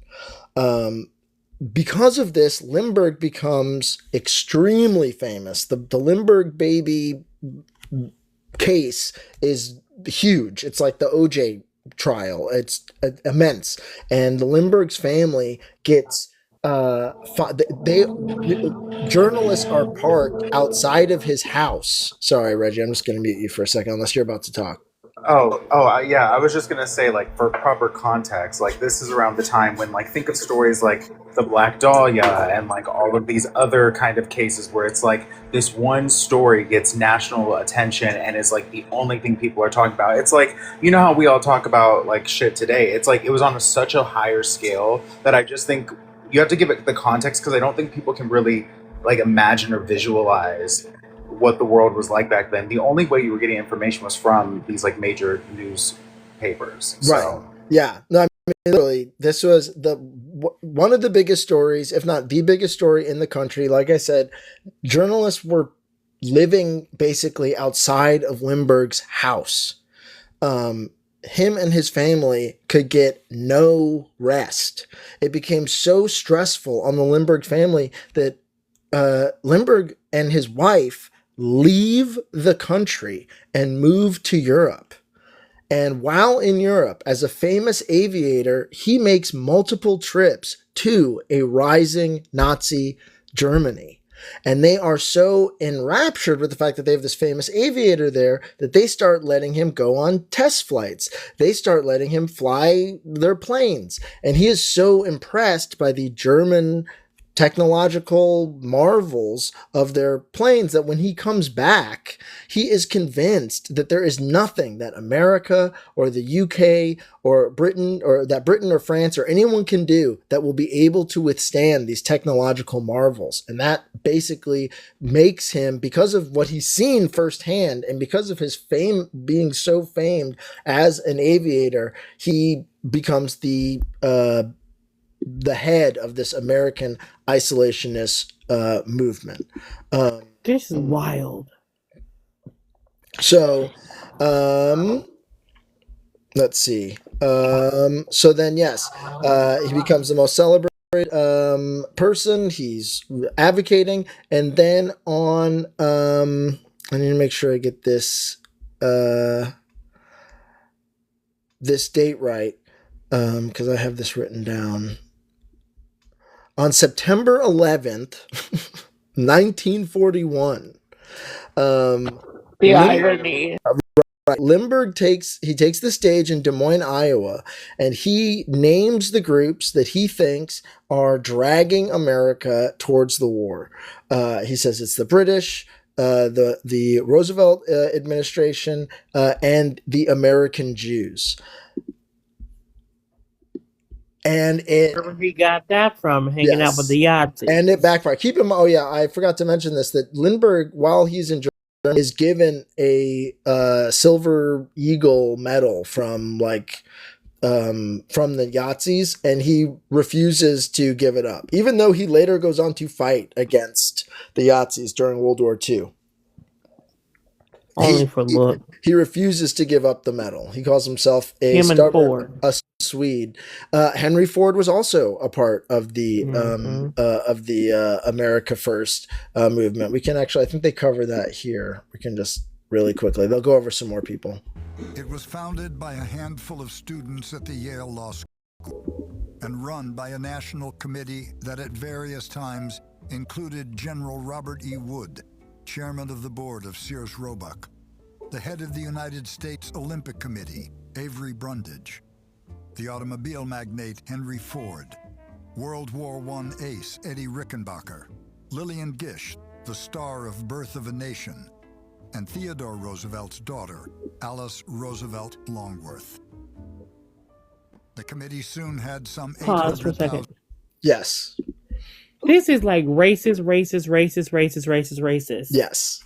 Yeah, a little bit. That's making up this group. Yeah, just a little bit. And keep in mind, it's also the largest. Keep in mind, it's also the largest anti-war movement, like, in American history. Can I just say that I'm very conflicted on America's involvement in World War II, because on the one hand, as a descendant of a Holocaust survivor, I wish we had intervened sooner.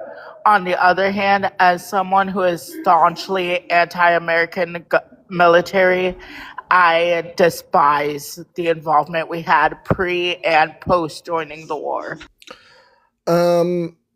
Yeah, I think I'm going to fall on the side of I think it's a good thing we got involved in World War II. But I will say that the decision was made for us. Let's just say that, okay? There wasn't really an option, and that is what the American First Movement finds out. Like I was saying, Lindbergh gives this speech on September 11, 1941. He basically says that the Jews are pulling us into this. The backlash is immediate. He goes from national hero to a villain within a few days. And then 3 months later, on December 7th of 1941, Pearl Harbor happens, and the entire America First Committee disappears. It vanishes. The argument is over. There's no debate. We are going to fight in this war. It's going to happen.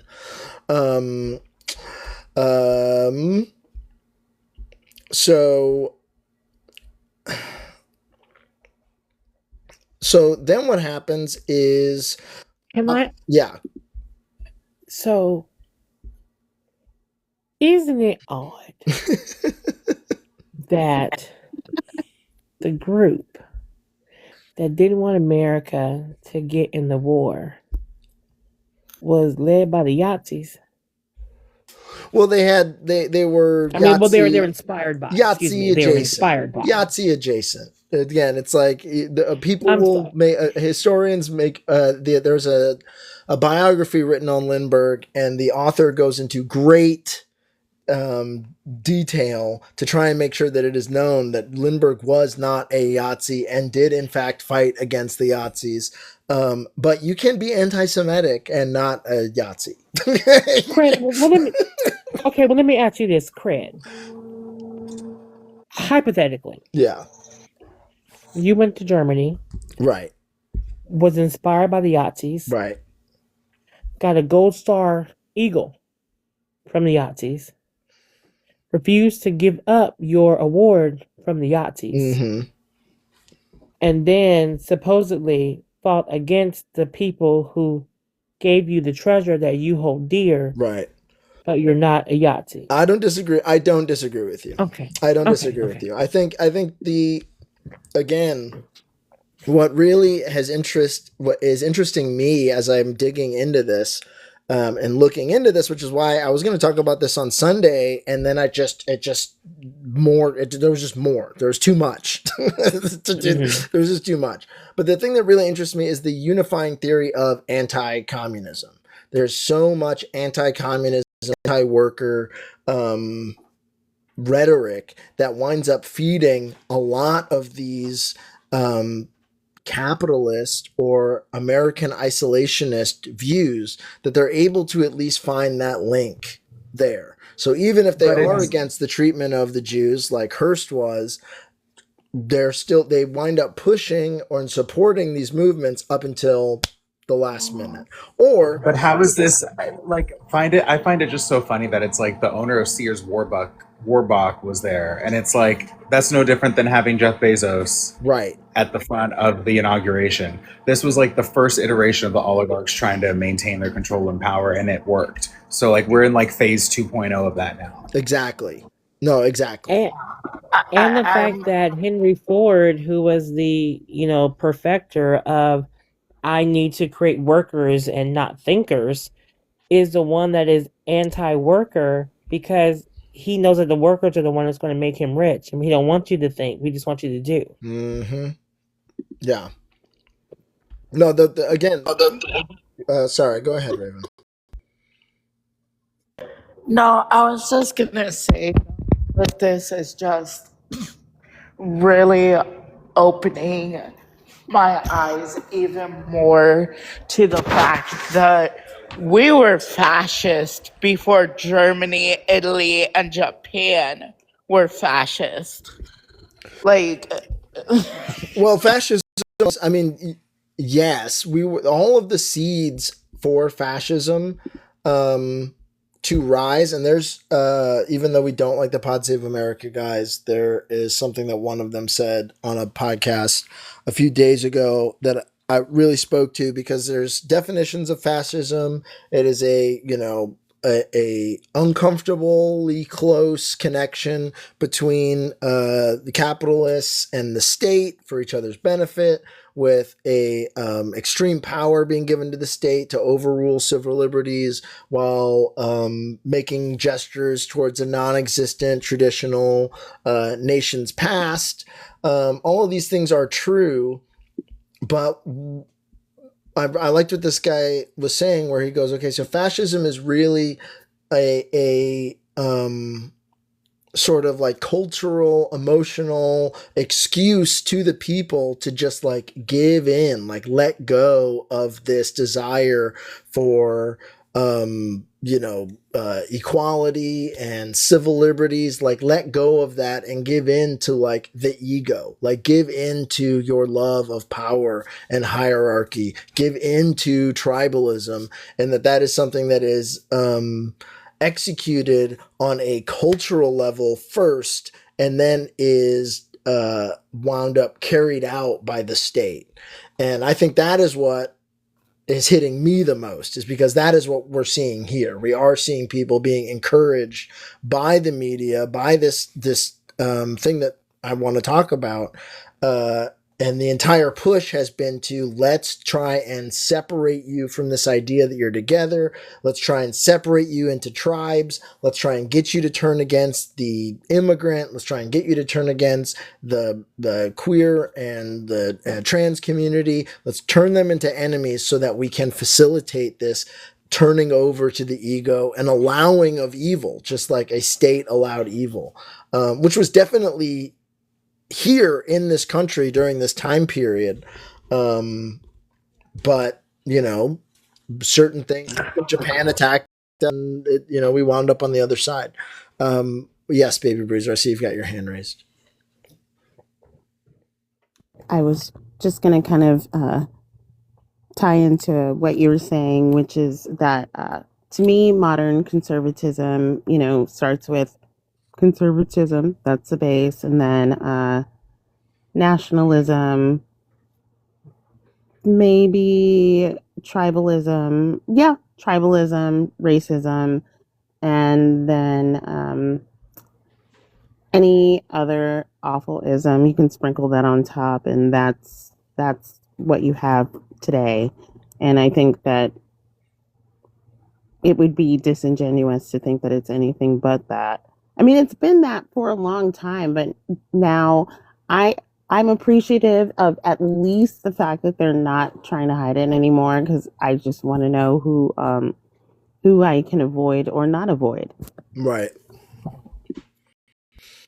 I was gonna bring up, there was a movie.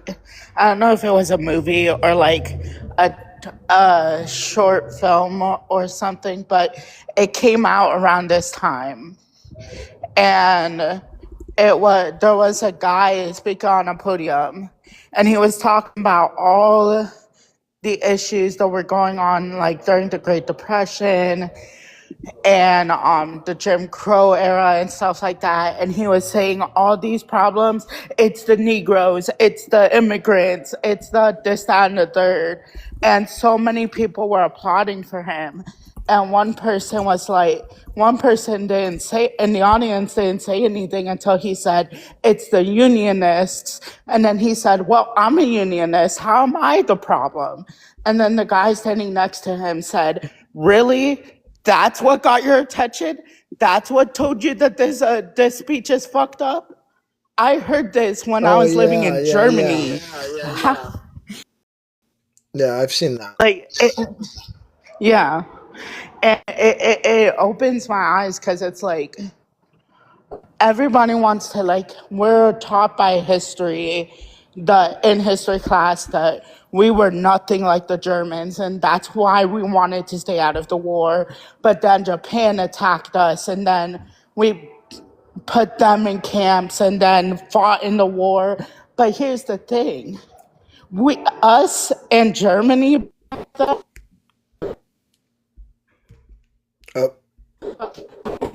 Japanese people and the Chinese people and the Vietnamese, because it wasn't just Japanese in those camps. How are we treating them in the internment camps? Almost the exact same way the Jews were being treated in the concentration camps. We're not that fucking different. And the fact that we are taught to believe that we are is really, it honestly pisses me the fuck off. No, I think that's 100% fair. Looking into this, it is 100% possible that America could have, we could have been on the other side of this. 100%. We could have been on the other side of this. Okay, so the war starts in 1941. We're in the war. On February of 1944, a journalist by the name of Frank Heinigen starts a 4-page newsletter called Human Events. And a lot of the people who are involved in the America First movement are also the people who wind up funding and or writing for human events. And it is it's kind of like what we're doing here. It's talking about the current events of the day. It's talking about from a conservative standpoint, their beliefs from a current event perspective.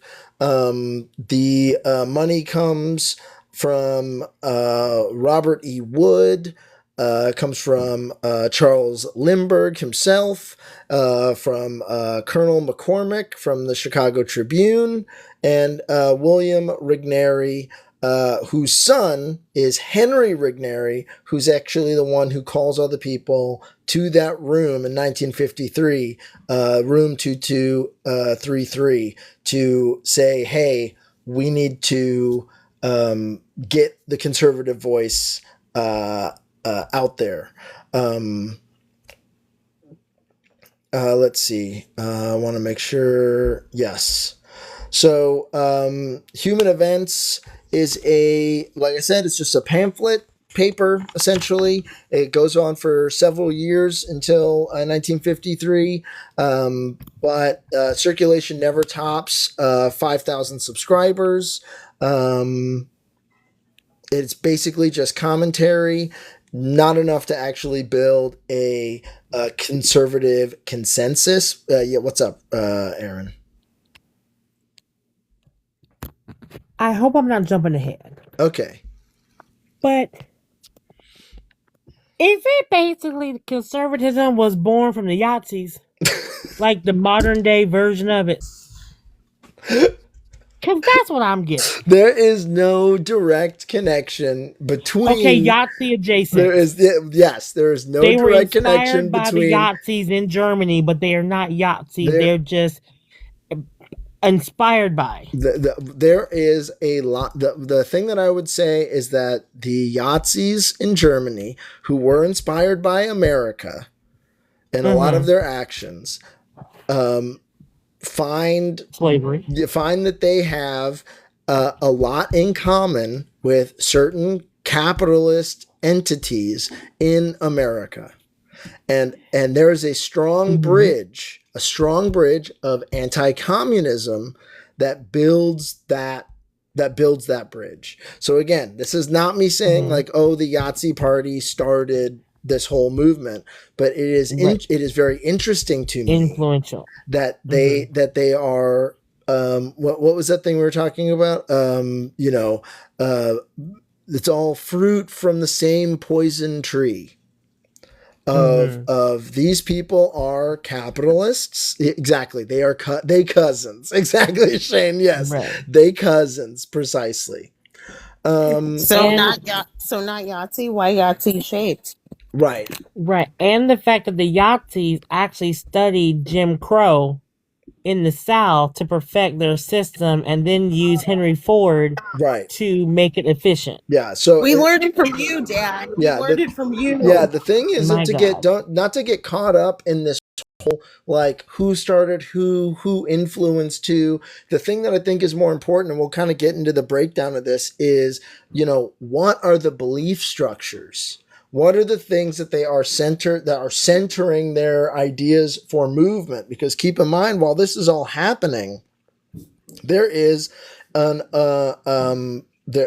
a conservative media outlet. It's the fucking 1940s and the 1950s. So people are socially, specifically conservative, but there is a liberal consensus. The Great Depression had happened. People had lived through, or their grandparents had or their parents had lived through the effects of laissez-faire capitalism. They'd seen what happens if you just let capitalists do whatever they want. There are people who still have direct memories of the entire nation falling because of what Hoover did. So FDR's New Deal is supremely popular, and just accepted. So accepted, in fact, that even when Republicans do take power, like Eisenhower, they just accept that the New Deal framework is what they have to work within. And anybody who tries to fight against that winds up losing. So they're just operating under the New Deal, even though people don't like it. And it is essentially this acceptance of the New Deal, of building a social network, of putting extreme restrictions on capitalists, that the conservatives who meet in that room, 2233 in New York in 1953, this is what they're upset about. There is hold on, I wrote this down because I thought this was crazy. Lionel Trilling says of this era, basically, that liberalism is not only the dominant, but the sole intellectual tradition. He says that any conservative aspect or thought at this point has no power and is basically a meaningless gesture at this point, because the New Deal coalition is so accepted. It's just so accepted. And as I said, conservatism has basically shattered. The one thing that they had before World War II was the anti-interventionalism, the American isolationism, but they were split off. There were traditionalists who were basically just like, we're all about the church, and without religion, society falls apart. The libertarians, who are basically just, hey, give us free market capitalism. The anti-communists, the Southern conservatives who basically believe, in racial segregation, and the old right conservatives. So let me go back. I'm sorry, you guys. My notes are just all over the place, but there's a lot. So Human Events is going on. They only have 5,000 subscribers. Regnery came to believe that conservatism actually needed not more commentary, but an actual body of thought that could encompass all of these different factions. There was a slight friction between the operation of the Human Events. Felix Morley, who was one of the founders, wanted sole editorial control in the 1950s. He resigned because he wasn't going to get it. And historians have described that break between Felix Morley and Regnery as an early skirmish between the old right conservatives and the new right conservatives, the new right, which we will be talking about in a bit. In 1947, Regnery creates his own publishing house. By the time he is in that room in 1953, he's already published Russell Kirk's The Conservative Mind. It is some of these name when I'm like, oh, September 11th, Russell Kirk. I'm just like, holy crap! Like, how many times is history going to repeat itself? Okay, so let me just show you what this looks like. I know I should have had this all saved up, but you guys just got it. You gotta be nice to me. So this is Russell Kirk's The Conservative Mind. So again, this is published the same year as that meeting in 1953. The Conservative Mind basically tries to do its best to lay out a framework that is going to bring all of these different conservatives together in under a singular platform. The 6 tenets of this are 1, a belief in a transient order of the body and of natural law. So basically, just like a belief that there's order in the natural world. 2, I think this is crazy. 2, so men first. 2, an affection for the variety of human experience. Orgies. appreciation for the variety and difference of the human experience. 3, a belief in a legal and class system. 4, an intrinsic connection between freedom and property. 5, faith in tradition. And 6, that change is not inherently good. So he uses this framework to start to build out like, hey, even if you are a traditionalist, you can believe in like tenet 1 and 3 and 6. Or if you're a libertarian, you can believe in 3 and 4. And so he just lays these out as like, these are the conservative mindsets that are going to bring everyone together so that we can stop fighting and actually bring some coalition and bring some coalition. Because it is the dispersal of conservative ideas. It is the failure of them to come together and their infighting that keeps conservatives from actually being able to gain any power against the very connected working class, minority, union, and academic coalition of the FDR New Deal coalition. Keep in mind that from 1932 to 1969, Democrats run 28 of those 36 years. The only Republican during that time is Eisenhower, who works specifically with Democrats in Congress and still adheres to the New Deal coalition. He just accepts it, which really pisses off a lot of conservatives during that time. Okay, give me a second. I'm just going to take a quick garden break because this is just a lot. Anybody want to talk about any of this? I just want to say that sorry, Aaron. Go ahead. So is there any relation between Russell Kirk and Charlie Kirk? Not that I could find. Devil don't die, man. Just reincarnates himself. Cred, you did a really good job with this. Very good job, and I can already see how it all ties into how we got here. I appreciate that, man. Thank you. No problem. Like I said, not a noun wants to know.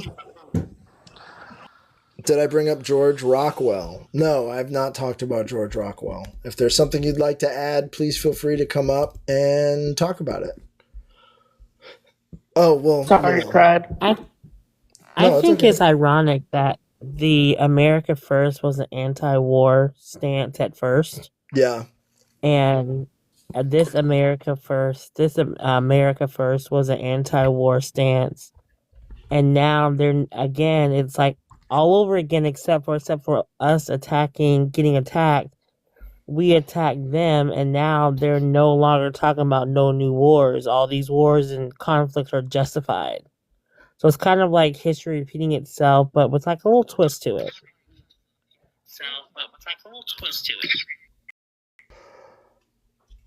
Yeah, the rhyming and the the connections are fascinating. I think they're fascinating. What's up, Dad is done now? Do you want to talk a little bit about the American Yacht Party? You want to talk a little bit about the American Yacht Oh, you got an echo. You got an echo there, Dad.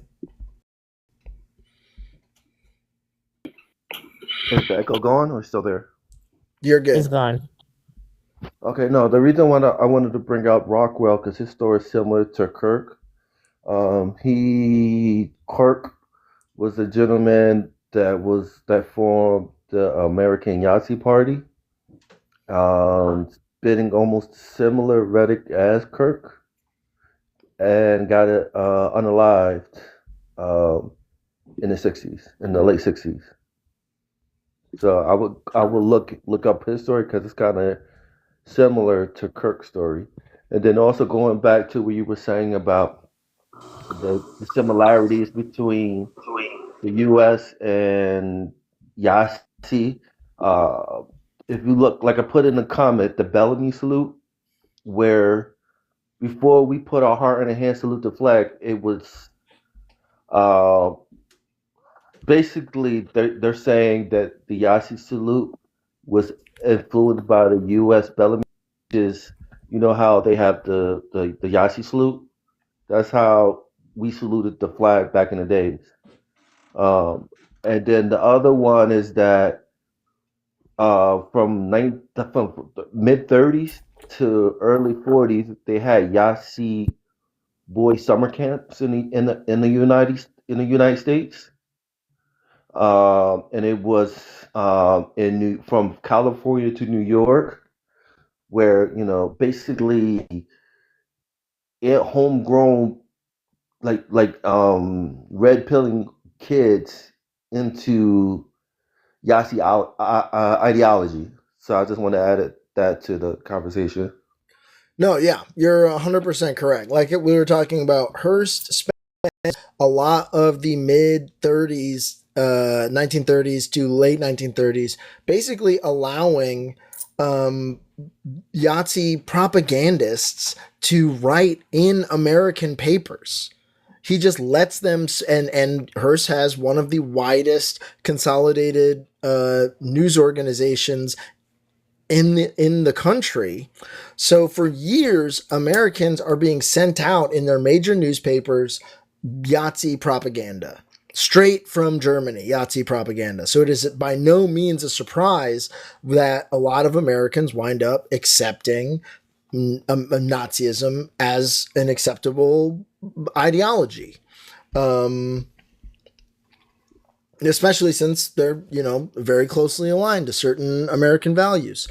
Is there anybody else you wanted to say anything before we go? It's almost kind of like having, an entity like Fox News or the New York Post be owned by Murdoch and basically essentially priming all of these people to get ready for all of these people to get snatched up off of our streets, right? Yep. I mean, again, this is why when we have these debates and these conversations, like, nothing is new, you guys. What we're experiencing right now is this idea called simulacra, which is like everything is a copy of a copy of a copy. And quite honestly, like these are just straight rips off of an OG playbook that we're dealing with right now. So the more shine a little, the more you know.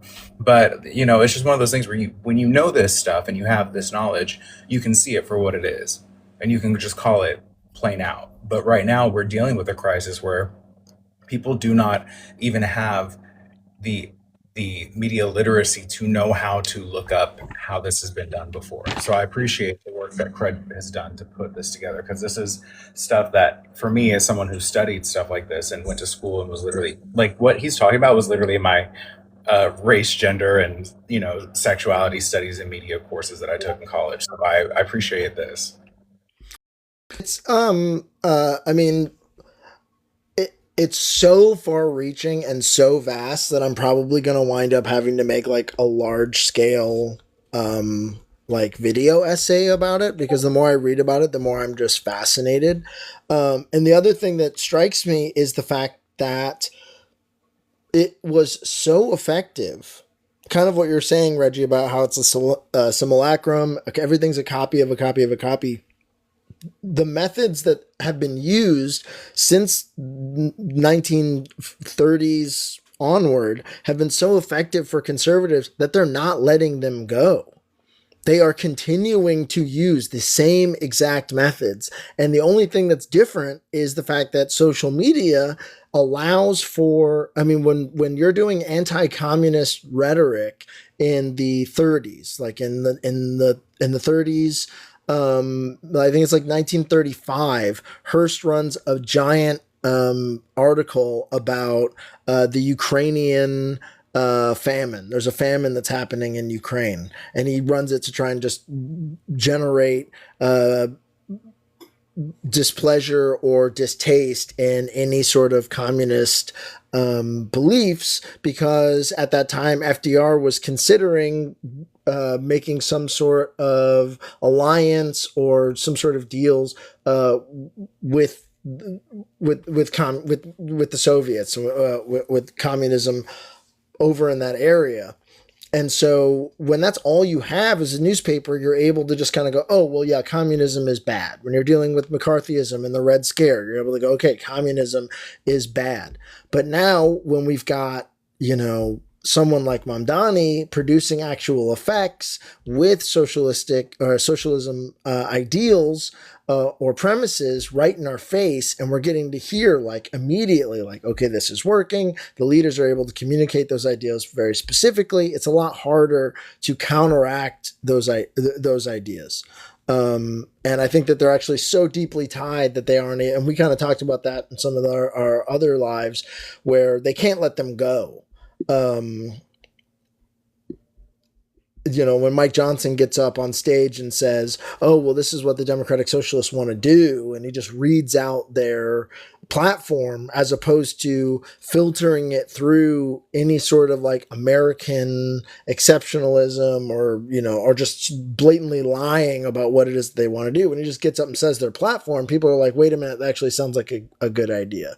So again, with the simulacrum, a copy of a copy of a copy of a copy is not going to be as good. It's not going to be as good. The skills kind of start filtering out, even if they wind up trying to use the same thing.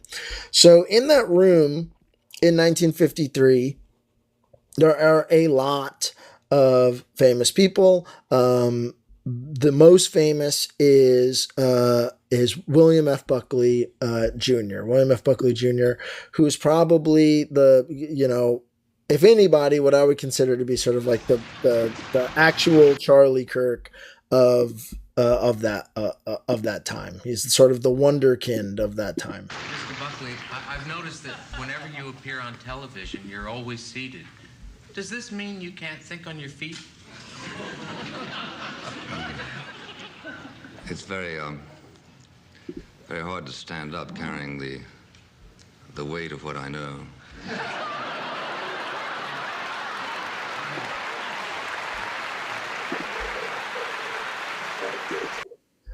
So, he is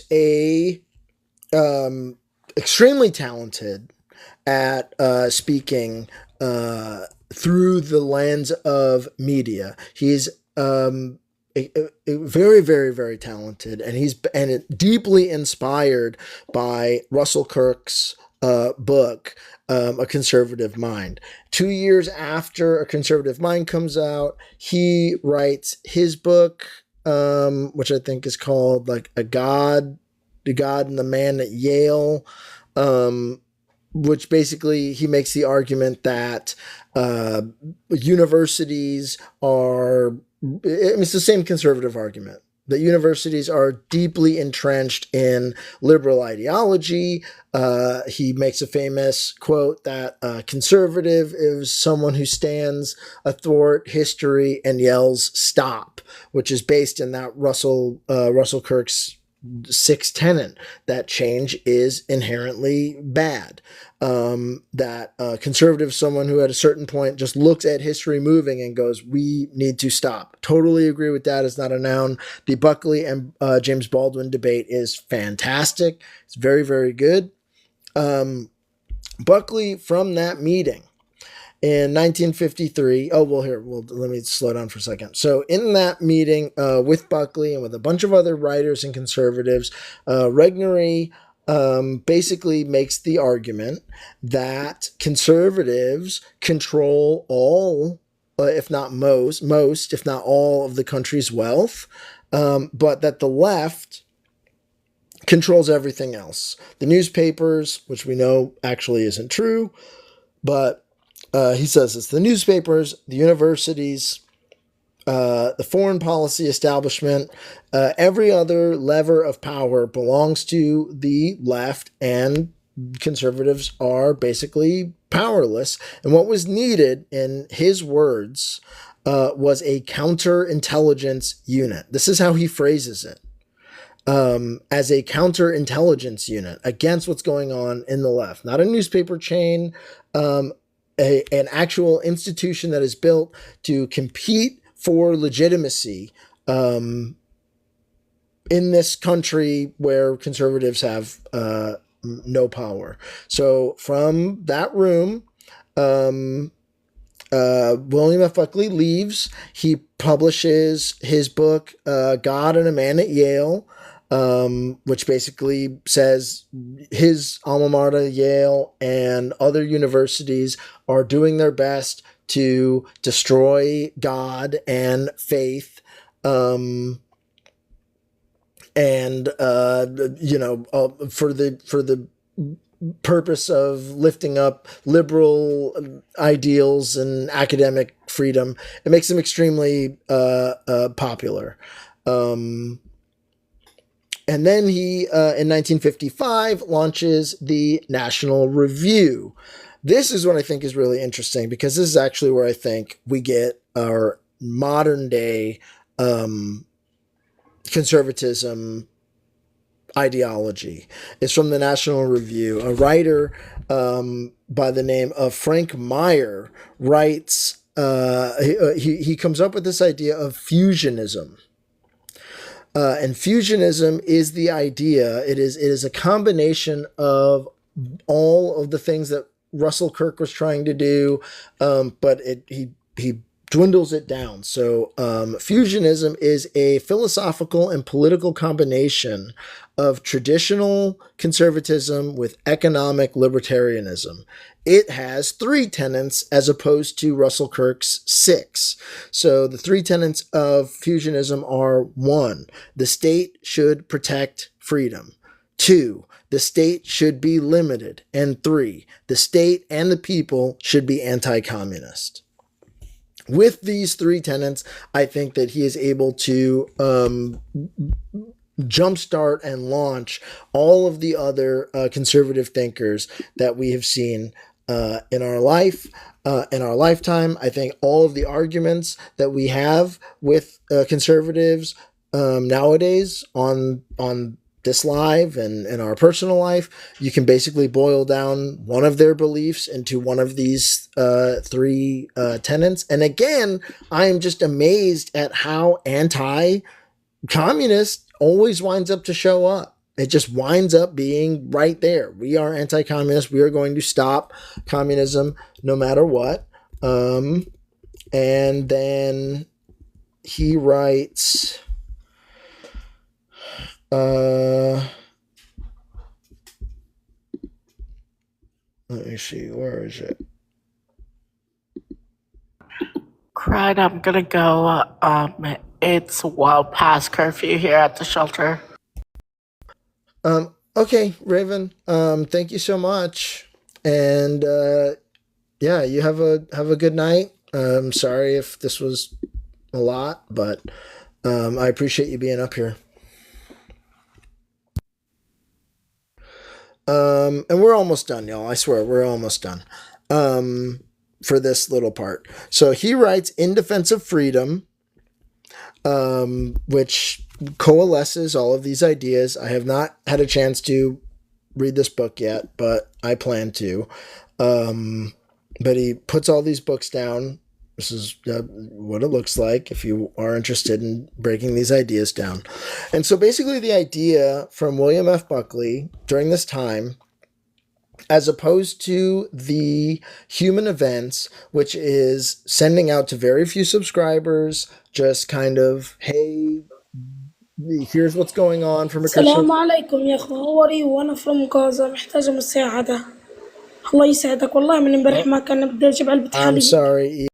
Yes, I'm so sorry. I don't know why I thought you were someone else.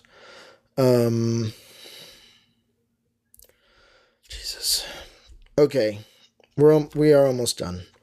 The National Review, as opposed to Human Events, decides that what it's trying to do is not go to the people, but to inform the elites. It's going to Washington staffers. It's going to Washington assistants. It's going to Republican politicians to try and inform them so that then they can take those ideas, the elites can take those ideas and inform the masses.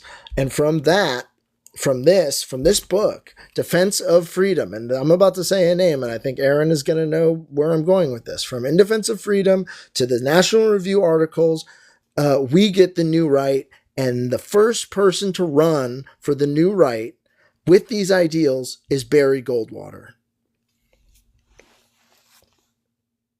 It's Barry Goldwater. Wow. It's Barry Goldwater from Wow. Isn't that crazy? That I was like, the lineup of that is insane. The lineup of that is freaking crazy to me. And even though you said that there's no correlation, what I'm hearing, please, is from Yahtzee to Reagan. Yeah, I mean, yes, yeah, that's where we're gonna get there. We are going to get there. Yikes! Yeah. So, Barry Goldwater, who runs on all of these ideals, specifically anti-communist, very states' rights, very unlimited limiting of the federal government, explicitly against the civil rights laws.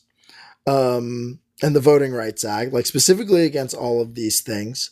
And he is endorsed by many Republicans. He wins the nomination for Republican nominee in a landslide. On October 27th, he is endorsed by Ronald Reagan, and that is Ronald Reagan's entry into politics. It's him endorsing Barry Goldwater. Reagan then goes on to win the California election for governor in 1966. But that is Reagan's push into politics.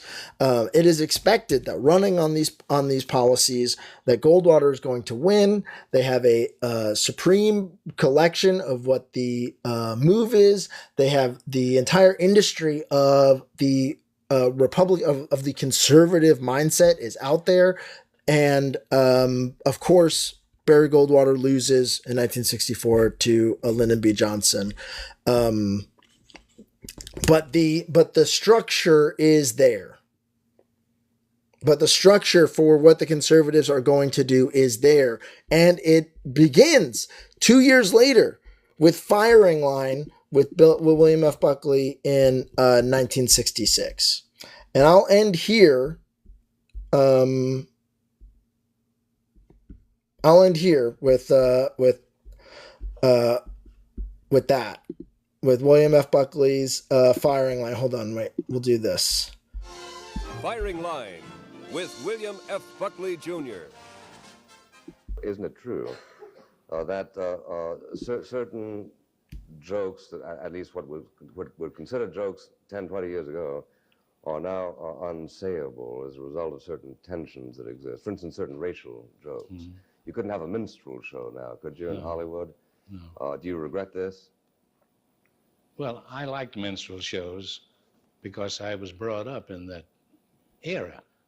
But I think it's wrong today. I think the colored people have such a struggle today that I don't think there should be any jokes connected with them. Well, but then shouldn't it also be said that they oughtn't to have been Irish jokes back when they were having a terrible time? And guys, it's the simulacrum, exactly what Reggie was talking about. This is the same shit that they're doing on Fox News right now. It's the same shit that Joe Rogan is talking about with his buddies on podcasts. It is the same exact conversation. Isn't it crazy? So we'll end there. I'll end there with the creation of Firing Line. We are going to go in the next episode into the repeal of the Fairness Doctrine. Talk radio and Fox News will be the next breakdown of this. But I don't see how people can hear this, and I'm not saying we got to believe everything, right? But surface level, I don't see how people can hear all this, see who was quote inspired them, and still be with it. The brain does not compute. Yeah. No, I agree. Especially, when you consider this all started from a place where they're just going, hey, we have all the money. Why aren't we making all the rules? If we have all of the money, why can't we dictate everything? And then that really is the argument that's made in the room. And of course, in that argument is inherent racism, misogyny, all of, just basic bigotry are all inherent in that. But there's just a certain understanding. This is why I thought it was, these tenets, nowadays, when you just look at the different tenets from Russell Kirk's understanding of what conservatism was, a belief in a transcendent order or body of natural law. That is every single anti-trans, queer, any sort of argument that we're hearing is still inherent in that. But then there's a full rejection of Tenet 2, which is an affection for the variety of human experience. That is, they found no use for that. That was not selling. People didn't like it. It wasn't helping them out as much as they want. It was good in bringing them together, but it was not good in the long run. So they scratched it. A belief in the legal and class system. Maybe the second one, legal, it seems like they're ready to scratch that out. Intrinsic connection between freedom and property, 100%, they still hold on. Faith and tradition, still hold on. Change is bad, still held on to that. Really, they just broke it down to 4, 5, and 6, and maybe 1 they held it on to. And then this guy, Frank Meyer, comes along, whittles it all down, takes all of this sort of like understanding of human beings and human complexity, rips it out, and basically just says, hey, the state should protect freedom. Obviously inherent in that is that the freedom of people who own property and have capital. The state should be limited in its ability to prevent me from doing what I want because I own capital. And 3, we need to destroy the communists because they want my capital. like they just whittle it down, dude. It's wild. Yeah, Cred, I it's crazy too that you can link parallels to the Confederates to what you're talking about, but also I think one thing you were missing in the piece. I know you're gonna go longer into it. Is how that ties into policy, right? Because 1973, the Heritage Foundation comes to be, and so they take those talking points and turn that into policies. And I put that in the messenger that how Buckley was a longtime trustee of the Heritage Foundation until he passed. Love that. No, I mean you are correct. There's so much more that we haven't even gotten into. This thing expands and grows, and the Heritage Foundation has not even started to get involved in this yet. But and the crazy thing about it too is that his brother, who was a senator and a judge, kept ties with the Heritage Foundation after his brother died.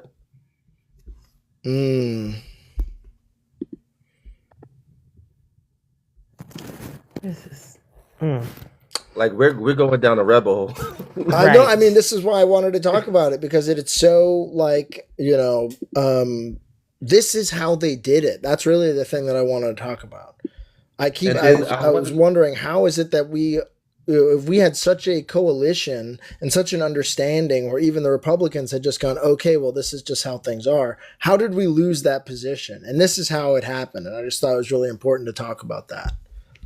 And the reason why I brought Rockwell up, because what Kirk was doing was he was doing the same thing.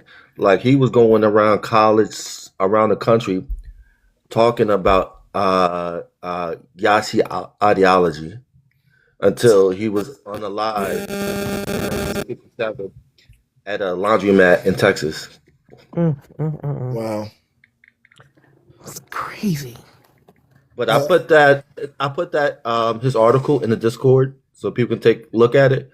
And 2, I thought was interesting was to listen to Buckley's debate with James Baldwin at Oxford University. I think in 1965, 66. That was an interesting debate. So I put that in the Discord.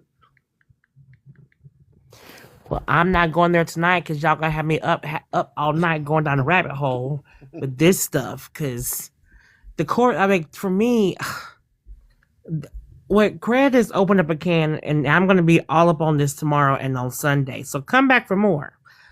Is I know that the white historians said it's not tied to Yahtzees. But the fact that both roles, like, and stay with me here, the Yahtzees studied Jim Crow and the second class citizenry and how they treat Black people to basically get their ideology of how they're going to treat the Jewish people. They perfected the worker mindset, mindless assembly line of unaliving, and I'm not getting to the bullshit that they did through Henry Ford.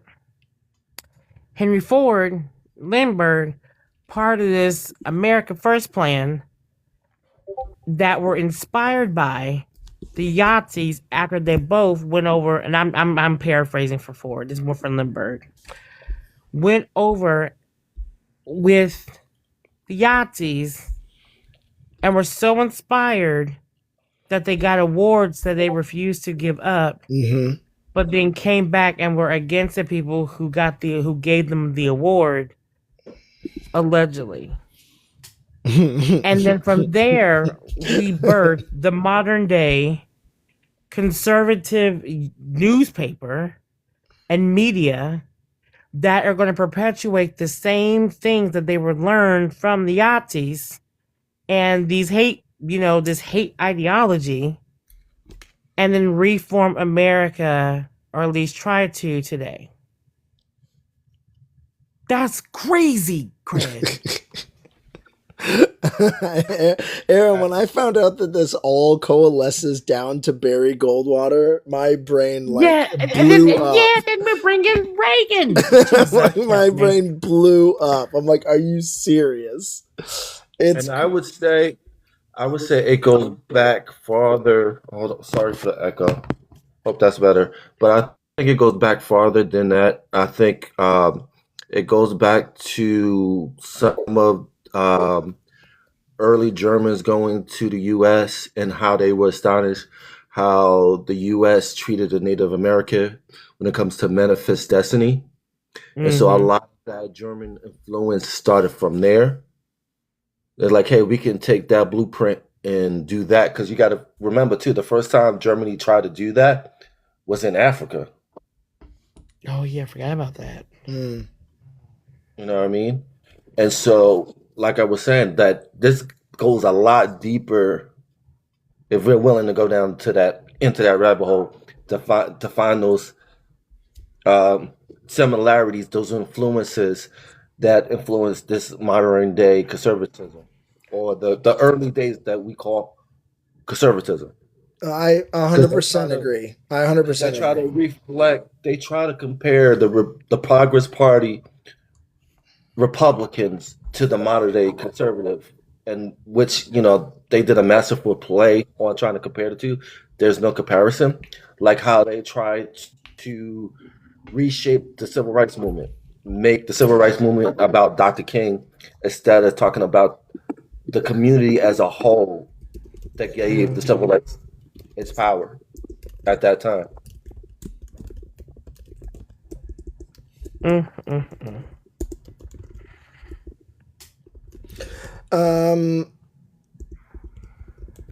No, I mean, yeah, I definitely agree. Reading this, I think solidifies the fact of kind of what Raven was talking about, that what side of World War II that we were on could have been a coin flip. I really think that we were much closer to being able to be on the other side, or not involved at all, and allowing a peaceful sort of agreement, and like either treaty or friendly sort of like buddy agreement with a winning Germany, I think is very, very, very possible. Very, very possible. In a way that's really, really disgusting.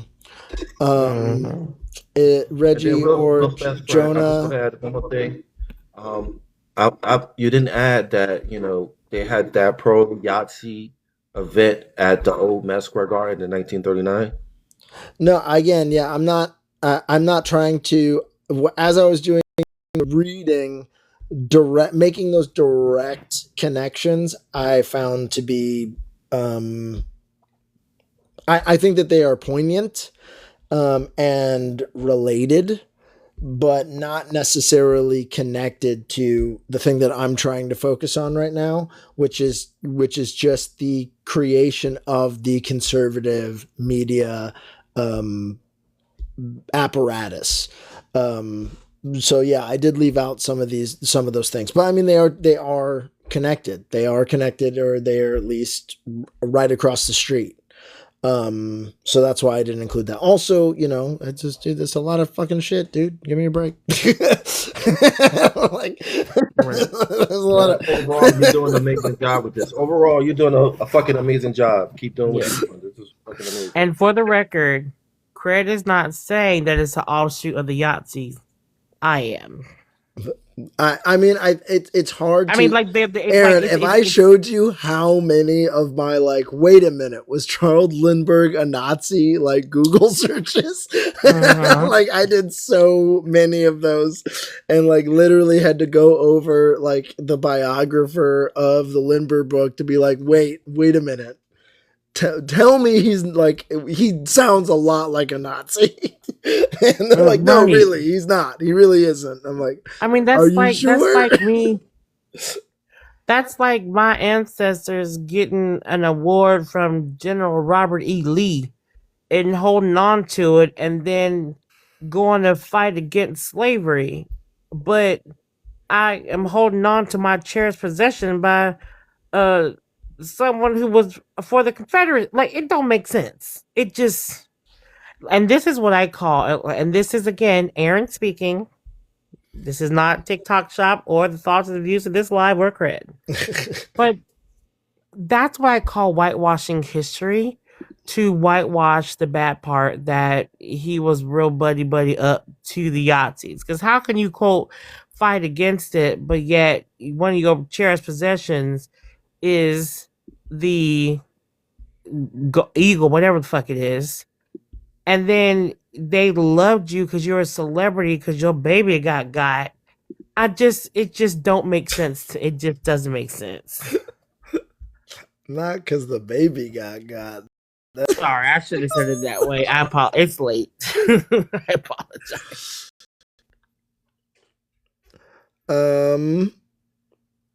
Yeah, and he got that message.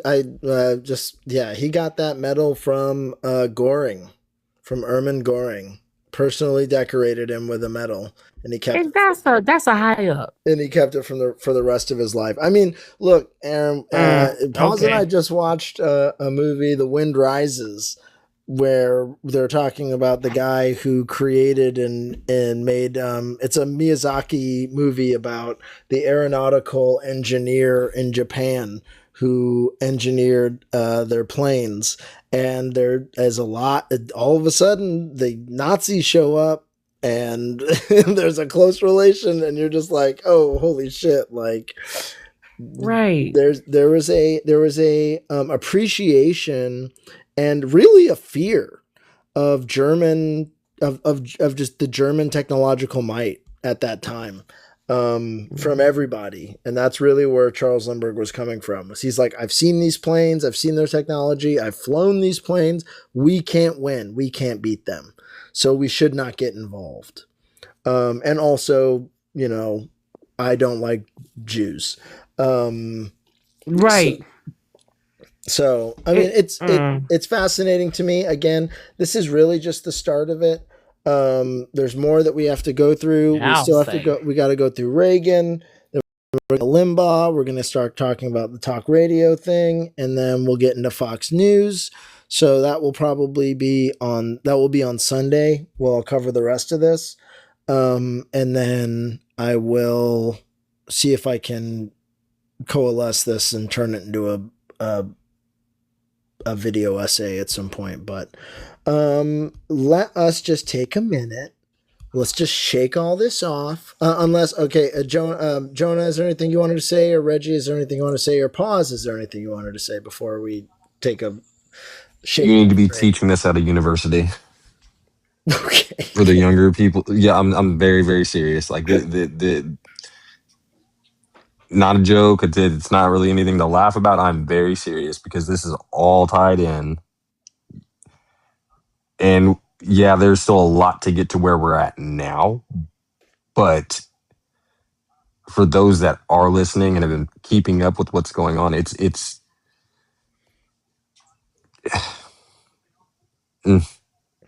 very, very good job. That's all I have to say. Very, very good job. I appreciate that. And thank you, Shane. Jesus Christ. Shane is okay. Shane's doing the producer work. I thought it was really well researched and really interesting to listen to. I'm really excited for Sunday because I will know what's going on. I know more about the Fox News section of this part of history. I don't know who any of these people are, so I'm gonna have to Google that to like really understand what you were saying. But overall, still fantastic. Oh, thank you. And you know, we can talk about this. Like, please show me your notes. Okay. Just let me read it. And then, yeah, Reggie, I would love if you could be here on Sunday because I think once we start getting into the Fox News stuff, you'll really, you'll have a lot. You know about this stuff too, so you can let me know if I missed anything or any. I think that would be. And I need to work on Aaron's Cliff Notes version to history. Tell it like it is, so that people can remember people and places. Just as we go into this. Charles Lindbergh, baby got. William Randolph Hearst, his baby got kidnapped. Right. and what if, okay, Spidey sense tingling, what if it was a sacrifice? Oh my god. Okay. All right. Okay. Okay. Hold on. All right. So let's just do 1 o'clock. I'm sleeping. Let's just do a quick commercial break, y'all. And then we'll end with a thing, and then we'll get out of here. This has been a lot of fun. Thank you all. But yeah, here's a little commercial break, y'all. Okay, wait. Nobody has context for this now because it started. No, we talked about this at the start of the show. We don't need context. Context is not okay. Needed. Context is I'm going not on needed. Espresso or teas over vanilla ice cream? Avocado. Chai over chocolate sorbet? Thank you.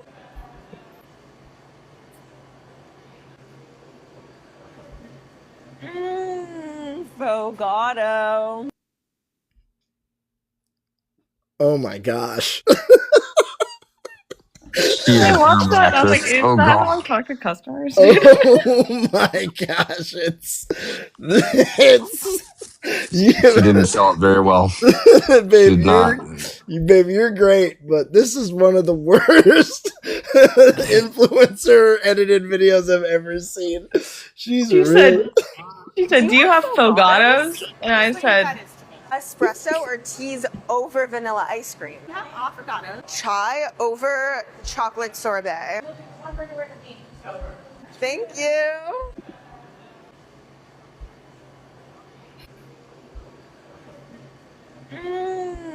Fogado. Absolute worst. I hate it. I hate it so much. I really hate it. Okay, wait, Jonah, what is worse, this or the Spider-Man? This was worse. This was worse. The Spider-Man was more entertaining than that. And it's Pause. Your part in it was great. Right? I'm just saying. Pause is fantastic. 100%. Yes. But if you're trying to sell something new and get somebody interested, you got to at least act excited. One of the things I really don't like is, okay, so Pause, tell me if I'm wrong.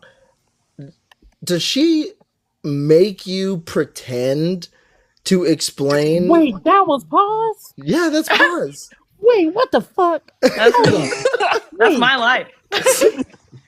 Does she make you pretend to not know what an affogato is? No, because she didn't say affogato. Okay, She said really pronounced fogato, and I said, explain that to me. Okay. What is that?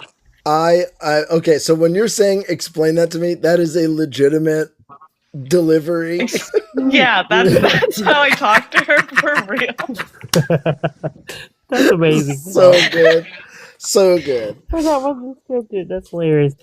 Did not realize that was. She does fogato experiences, which are anything but espresso over ice cream, I guess, which is why in the video I said, well, we have affogatos, we have espresso over ice cream. Thank God she did not include when she made me say fogato. Okay, I was gonna say that got cut out. That got cut out right. because I did not say it in any convincing way. There's no way that the way you said it is worse than the way she said it. Yeah, she's over here inviting people. It's weird. I was going to say, haven't even seen it, but I agree. Yeah, there's no way. Not possible. There's no way. Is this like a whole bit thing, or is this like random? This is her business, I guess. Well, she's because failing. she came in. I'll repeat it. She came in, and she was like, "Do you mind if I like film in here?" And I was like, "No, like people do that a lot. It's a fancy chocolate shop." And she was like, "Do you mind if you're in the video?" And I was like, "I also don't mind that because I'm in the background of some of the videos." And then she just starts recording the interaction of like ordering the drink. And then she's having me make this weird affogato where I'm using masala chai tea instead of espresso. And she's like talking about how she's an influencer and she shows me her Instagram. It has 150 followers. So I was like, oh, you're from LA. And only has 150 followers? 150? It must And be she new. comes I don't from know. My backup's got more than that. Wait, I'm sorry, 150? That's what 150. I'm saying. And I guess the fogato experience is she invites people over and then she gives them sunglasses. And then she makes them all say, fogato. It's probably like not how many followers is who's following her. Oh my God. You would hope, but I don't know. That was terrible. Horrible. Terrible. Yeah. Just. You know what, though? I applaud the audacity. And then immediately afterwards, I was like, I got to work on setting boundaries because I should have said no. Well, I don't know. Pause. You could be there at the beginning. So you could be there before the blow up. That's so true. It could be because of you that fogato becomes a thing. Like fogato takes making fetch happen.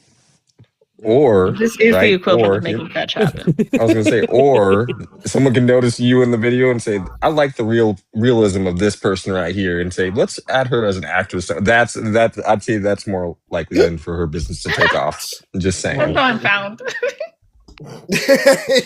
Yes, you're gonna get discovered like Edward Furlong.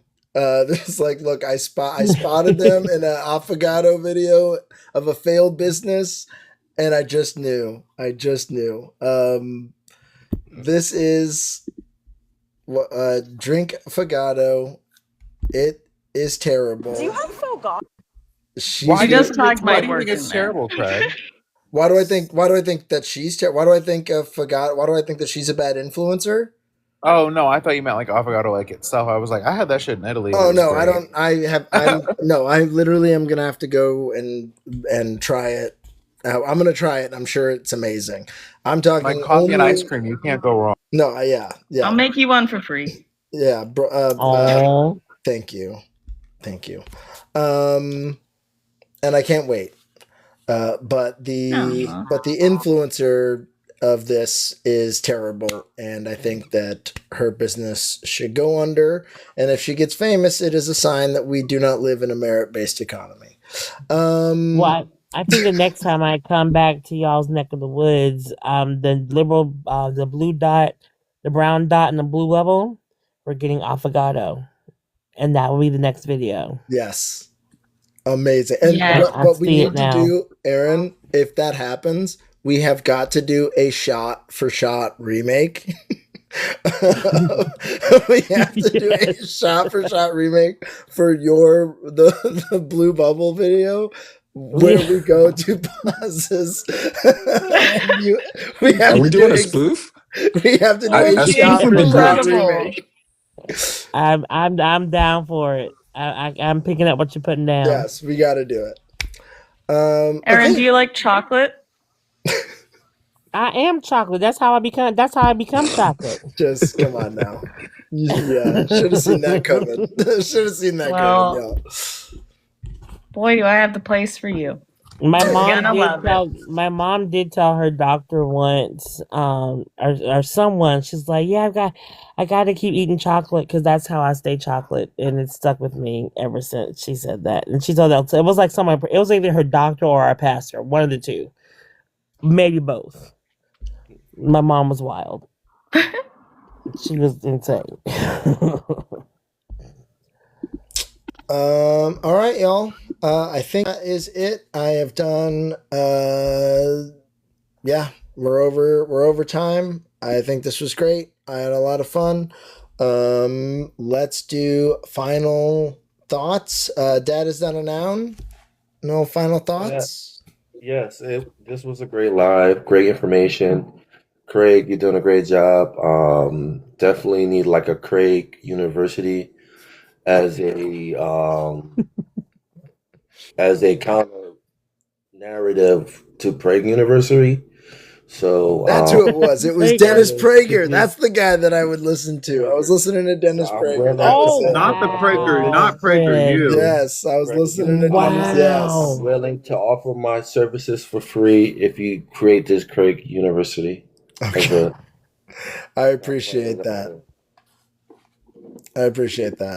Damn, he was in deep. I was just like, it was hate listening. I was hate listening the whole time. But yeah, it was on in the car. What can I say? It was on in the car. Jonah, any final thoughts? You did a great job with presenting and pulling all this info. And I stand by that. Last commercial was worse than the Spider-Man. Okay. Right. Okay. Fantastic. We got a new bar. That's great. Reggie, any final thoughts? Yeah. Do you guys want to see what I meal prepped? Yes.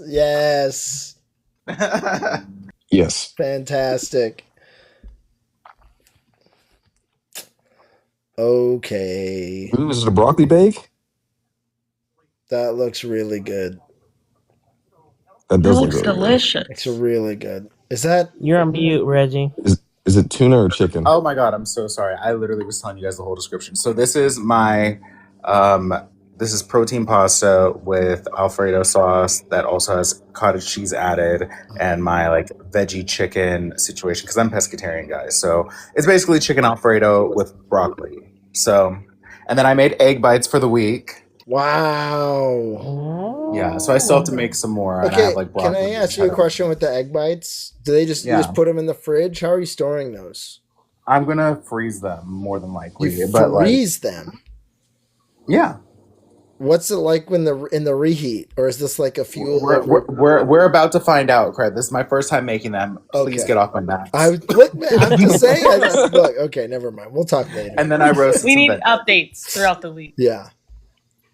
And then I roasted some Brussels sprouts and sweet potatoes or squash. I'm sorry. Love it. Absolutely love it. All right, y'all. Well, if you were wondering how Reggie looks so good in a crop top, now you know. You've seen you've seen the meal plan, y'all. You've seen it, okay? Listen, I'm trying to undo the damage that I did when I was visiting my pastry chef sister-in-law on the East Coast. So give me a few weeks and then we'll be back at a crop top. Okay. Yeah, call us back. Exactly. Okay. Aaron, final thoughts? Yes, great informative live. I'm so glad I am like in the bed with the lights off so I don't write this stuff down so that I go down a rabbit hole. I'm going to save that till tomorrow. Okay. Cause mind blown per usual whenever you drop the knowledge on us. I hope everyone has a great night. Oh, I'm in the final interview on Friday with the director. You got the job. You got it. I like you know I got moles everywhere. That's why you're nice to everybody because you get moles everywhere. And I know that there's 2 positions, and they're like, and she keeps talking like I'm gone. I'm like, I haven't been offered the role. They're like, you're one of 2, and there's only 2 roles, so you're going. So we'll see. I'm gonna remain humble. Make sure I knock this last interview out the park, and hopefully I have some good news. But keep sending the good vibes my way. I appreciate it. Yes, y'all. Thanks for believing in me, y'all. Keeping the fingers crossed for Aaron with the new job. I think we all know that she's probably got the job, but we will just we're just gonna knock on wood and keep our thoughts to ourselves until we get the news. But we know what's going on. And pause. Any final words? I thought this was a great show, and I'm really excited to see what comes on Sunday. And all my coworkers made fun of me for the rest of my shift after that happened. Wanted to share that. Well, my coworker was cry laughing at me. You need to show them the Instagram and be like, look, nothing I did was as bad as what she did. As how she edited that. You really got to lay out like, look, I'm literally the best thing in this video. So y'all just get off my back. And the fact that if you share in the blog, she's going to get so many views from the blog, and she's going to think that she's actually going viral. That's actually true too. That is also really funny. It has like 1,000 views, dude. All right, y'all. We're gonna end with this, and then I hope y'all just have a fantastic rest of the night, and I'll see y'all tomorrow. Pulitzer and Hearst have to respect the rights of the working boys of New York. That's right. Well, that went pretty good, so what else? Tell them that they can't treat us like we don't exist.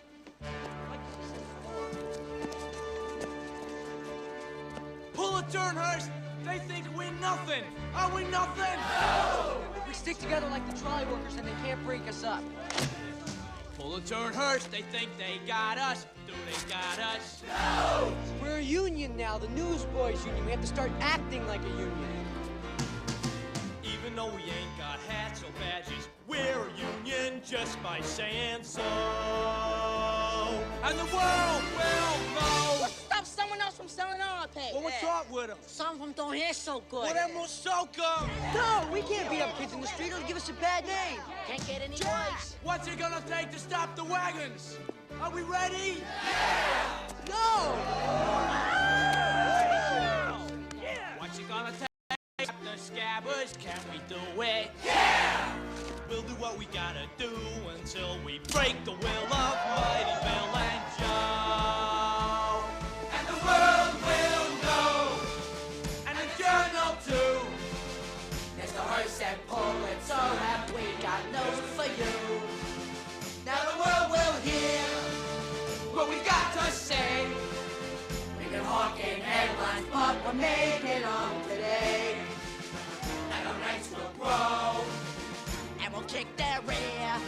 and the world will know that we've been here. That's right, tell us what he is anyway. Nobody's gonna mess with the newsy. When the circulation bell starts ringing, will we hear it? No! What if the Lanceys come out swinging? Will we hear it? No! When you got 100 voices singing, who can hear a lousy whistle blow? And the world will know that this ain't no game, that we got a ton of rotten, crude, and perfect game. So they gave their word.